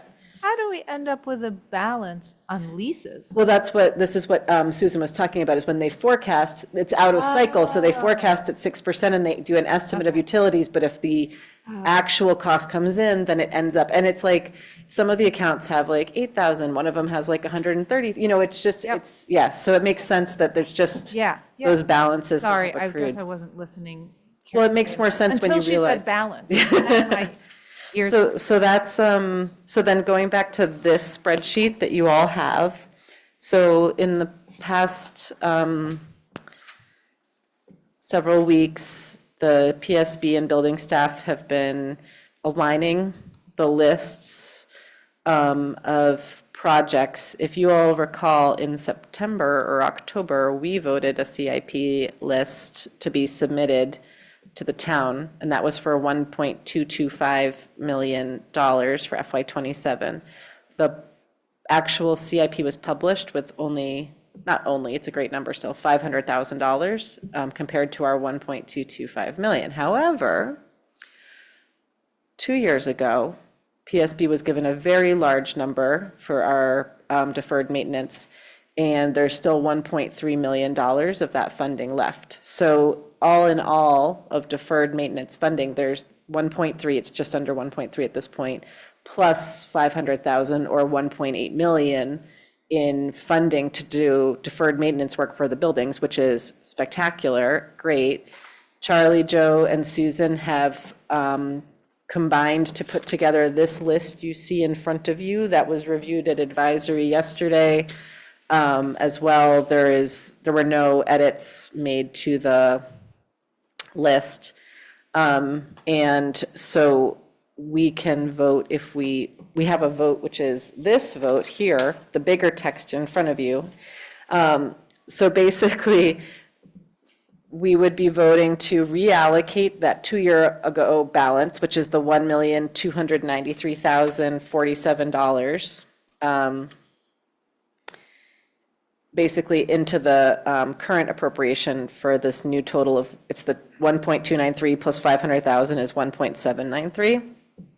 And that is, if you look at the total on this sheet, the plan is just, there's 1.773 million in spending. So this basically brings the old money current, gives us a new updated list of projects, sort of is great because it clears the decks of where we are in terms of priority projects and funding. Does bathroom refresh bring us in line with the warrant article? I haven't gotten the answer on that question yet, but I think that what I do know is that bathroom refresh is essentially like painting, fixing, it's like, fixing sinks and that sort of like new faucets and those sorts of like yeah, exactly. This is not a renovation of the bathroom. These are like fixing up to make sure that they're in good shape. Yep. I'm saying wow when I'm seeing painting at Lynch, $250,000. I know. Can I just ask? That's a lot. Suzanne? Yeah, can we talk about the cafeteria at Lawrence? What is that going to look like? So that's not in the list. That you need to look at the FY '27 column. Oh. Yeah. Oh. Yep. Don't the other list. I'm sorry. There's multiple columns there. Don't pay attention to the earlier columns. Pay attention to the last column, which is FY '27 So funding. Did we lose that opportunity? No, it's just zeroed out for this year. Okay. Yep. And it was not in the. If I recall correctly, it was in the FY '28 CIP that we submitted anyway. It wasn't even in '27, and that's again, it's not here in '27 again. We're just so eager for that cafeteria. Some love. Carolyn? So, and I should know this. So, I mean, it's not that I don't trust Charlie, of course, in his figures. $250,000 for painting at Lynch, it just, I mean, maybe it's It caught my eye as right? well. It's not it's just like, I can't even believe that there would be that much. I also compared it to the Runkle building that was done last summer. The entire Runkle was painted out for 130,000. So it's a big number. It was a big number that caught my eye as well. But if Charlie doesn't need it, he won't spend it. So, I mean, I guess then the money lives on to be reallocated to other things. So, and it's not up to us to say, okay, and that's sort of a question. If that was not to be done, or if it was to be done at a different level, like 125,000. The painting? Yeah, the painting. Then it's not like, then this is his budget, so that money just goes somewhere else. It doesn't, there's nothing we can do to save money or.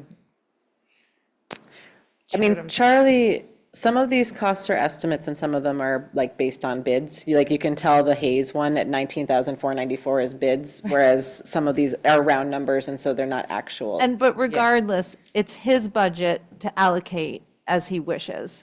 So the question of being like, I don't know at that I would this put it like moment in that. time, that's a lot of money to spend on painting. I'm going to Could read it be you used- what he told me in the email, and maybe that'll help sort of. So he said the Lynch building does need considerable work, such as flooring and painting. The Lynch rec will be getting a new roof this summer, along with insulation in the attic. The school department will not have any summer programs, which it typically always does, as the program is moving to Driscoll. This allows the roofer free reign of the outside of the building that will greatly help with the completion date of the project. It also helps to provide access to the inside of the classrooms and the offices for the summer for work to be done. So, I mean, that's just what he shared in terms of that project, and it does make sense to really just sort of make it a summer slammer as Yeah. opposed to eking out the work. It's an opportunity, given the building will be empty Sure, anyway. yeah. And again, my question really is just about, he has this money regardless, and he can spend it where he wants, or it rolls to the next year. So there's no sort of trade-off that can be made in some way that benefits something else by saying, like, all that's been done, that work has been done. That 200, if someone was to say, how about you spend 125,000 on painting?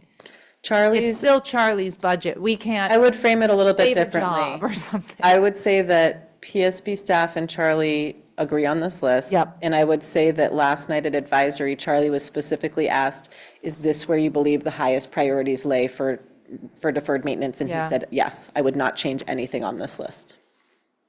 Okay.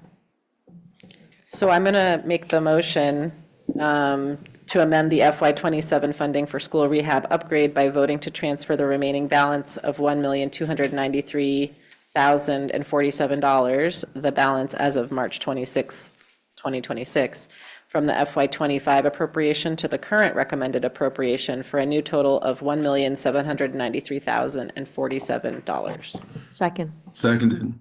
Sorry. So why is this number different than that?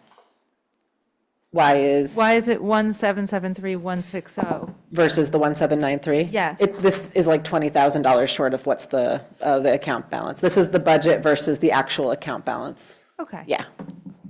Jesse, how do you vote? Yes, thank you. Donna? Yes. Suzanne? Yes. Sarah?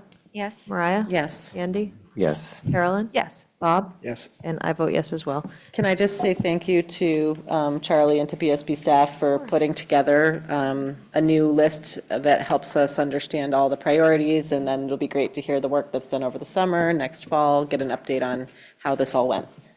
Thank you, I'll Mariah. second that. And Mariah, if you like, I can send you updates next year if you're interested. From my vacation, sounds good. To your vacation villa, yes. Send them to her in Brazil. You'll be able to find her. Next up, we have subcommittee and liaison reports. Does anyone have a report to provide? Yeah, we do. Okay, Suzanne? Yes, curriculum met on Tuesday afternoon.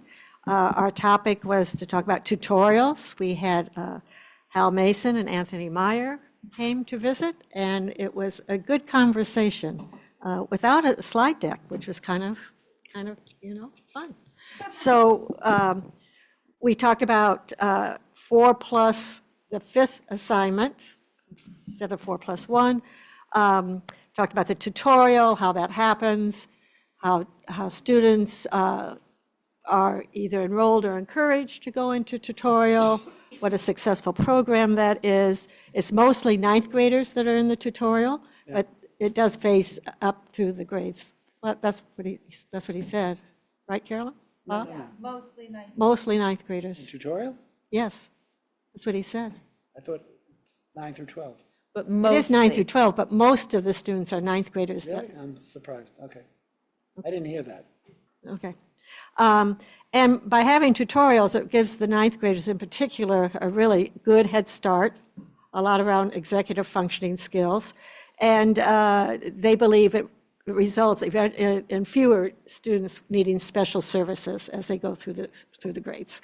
So it was our conversation, and it was a good conversation. Thank you. Any, Donna?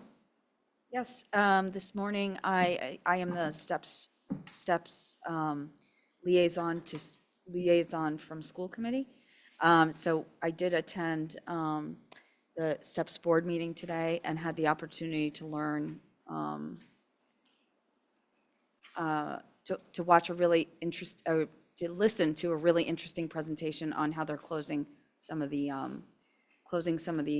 opportunity gaps for low-income families in Brookline. And I would recommend, if I'm allowed to do that in new business, or I suggest, let me say it differently. I suggested in the meeting today that perhaps the council liaison from STEPS join the monthly parent leader meetings if they're not already a part of that group. Makes good sense. Suzanne? Yes, on negotiations, is that okay? Yes, please. Okay. So negotiations met on Tuesday, I believe, yes? Yes. And it was our turn to present, meaning the school committee, so we presented to the BEU and the reps and silent reps. You can see all that's recorded. And so we suggested 1.75% increase across the board for units A, B, and paraprofessionals. We would continue bargaining with the Health and Safety Committee, and then we would have a successor bargaining if we did not come to terms on a one-year contract. And we did not come to terms on a one-year contract, and so we realized that we were going to fall back and regroup, as we might say, and we are going to continue our three-year contract negotiations, and we will start those in about 2 weeks, April 9th, I believe, Betsy? April 9th. Thank you. Any other, Mariah? Finance met last week, as I mentioned, and one last thing that we talked about that hasn't come up tonight was just a conversation about facility use, rental, leasing. We had just around the room where we tried to get all of the issues written down in one place so that this will be documented for a productive conversation going forward, making sure that the issues are all sort of identified and can be dealt with holistically. Andy? For policy, well, a large part of tonight's meeting was devoted to the output of our recent policy meetings. We do have another meeting in April.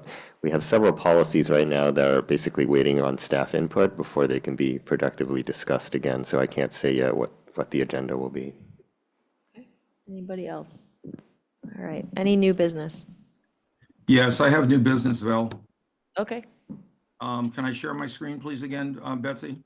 I think that you are able to because you're a co-host. Okay, I'm going to it right now. Just give me, please, a second, a little grace for a second here so I can forget it. Screen 2 share.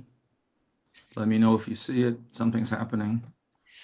It's in full mode, I think, too. Hold on, I'm trying.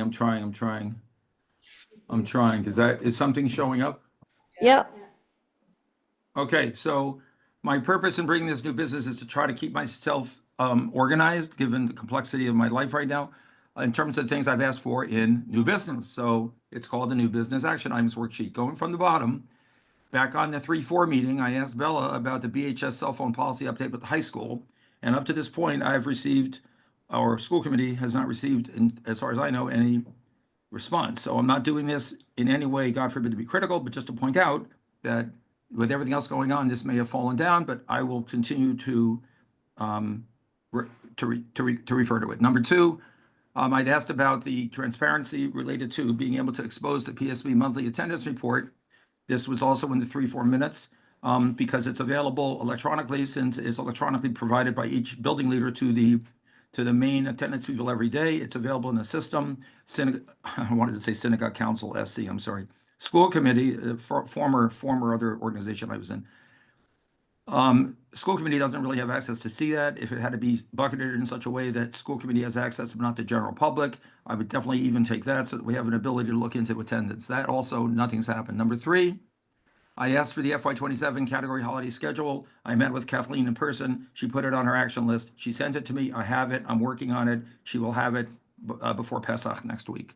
So that will have all the category holidays for the appropriate Jewish holidays for the 26-27 year. It worked out very well last year to have this ready for families so that people could plan both instruction, vacations around the exact times, and especially because most Jewish holy days start the evening before. We made sure we have every single Jewish holiday, Purim, Hanukkah, as well as the big ones of Rosh Hashanah, Yom Kippur, Sukkot, Pesach, Shavuot, perfectly listed at the right date, so there was no confusion.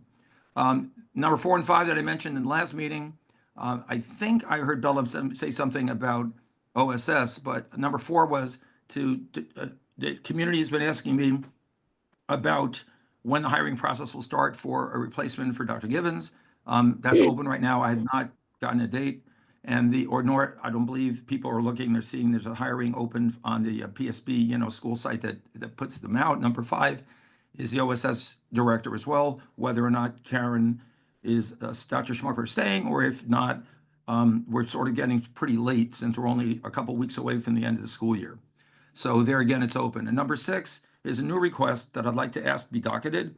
This has to do with the fact that on my own initiative, with tremendous support from Mariah and to some extent as well, Diane Johnson, who was here before, and Susan, I've built an app. I'm happy to go through it the next time, but just as a little fingernail thing, I've sent the app URL to individually to the members of the Finance and Capital Subcommittee so that there's no OML violation. But essentially what this is, for those of you who looked at the consent agenda this evening and saw a sheet of batches of invoices with numbers, which you never saw before, I brought this project along. And what you saw beyond even getting that was that each line has a category associated with it that tells you this is what it's for: food, transportation, OOD, OSS, supplies, etc. So Mariah and I have been really devoted to make sure that she and I together each week properly categorize to the extent possible each one and to review each one. At this point, I've got every single one from July till now that I was able to manually enter it into a database, and it's available on the internet to view every single warrant, to view our pathway towards our expense budget, both now with the expense, the regular expenses, and with Susan's team's help, the non-salary special revenue fund expenses as well. I know that it suffers a little bit from gifts that come in. Susan has done a great job of keeping me honest there, so there may be a few tens of thousands of dollars here or there off, but we're actually tracking by the fiscal week into the year exactly where we project our non-salary expenses to be. It'll be available to the world after the Finance and Capital Committee have had a chance to take a look at it. And at the current time, I'm manually entering everything from that sheet you guys get in the consent agenda every week myself, so that we have the data in there, it's all in there. And I'm wide open to people saying to me, Jesse, what about a graph? What about a this? What about a notification? I'm happy, Val, at your discretion, to both provide an overview of the architecture of this system, how it was built, and a demonstration at a future school committee meeting. Thank you. How about we start with policy, Jesse? Not policy, finance, that you go through finance for a recommendation? As I said, it's already been sent this week to each of the finance members individually. I think, Jesse, I think she's suggesting that we present it, and that's fine. Fine, I okay, think no that, problem. yeah, I just want to say, like, for my own data entry, one of my concerns about this has been, what happens if the quote unquote, like the actuals from this don't match the actuals from the district? Because when I write this down, I'll just give one example. Imagine there's like $100,000 on a batch.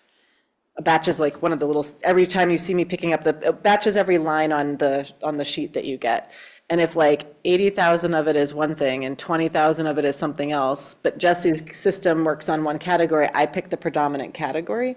So like, so like, imagine it's like a whole bunch of transportation and a little bit of like something else. I just write down transportation. So there is an absolute, and I want to say this now because I want to make sure this is like at the same time that like the data is not going to match, and we knew that going in.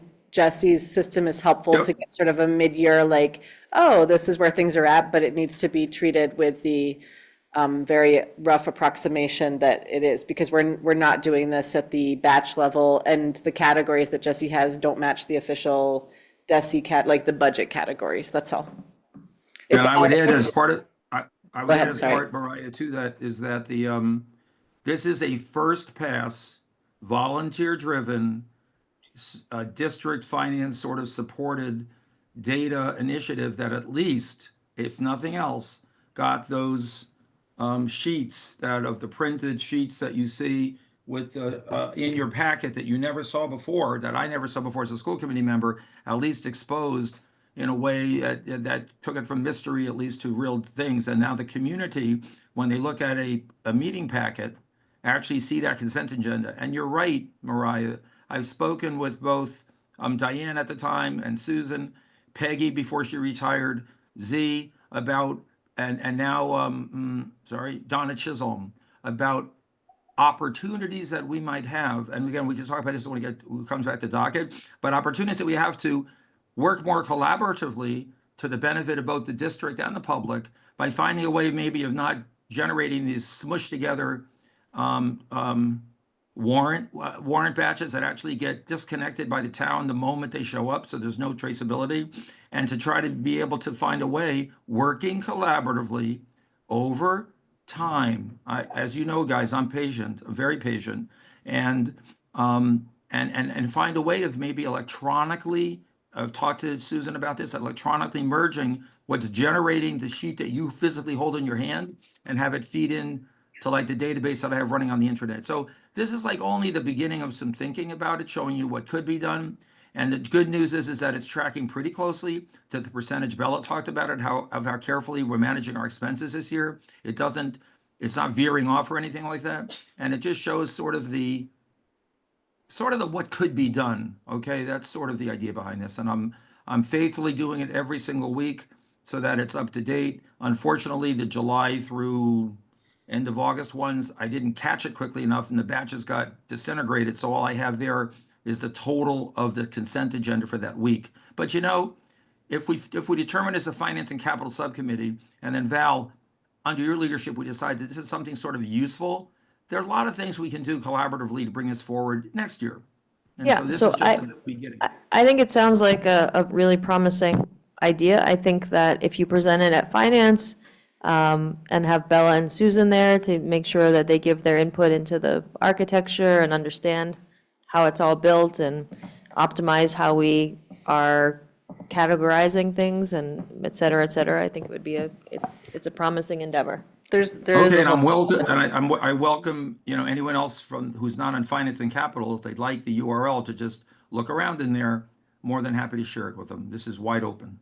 The town has a tool called Open Checkbook too, but it's not updated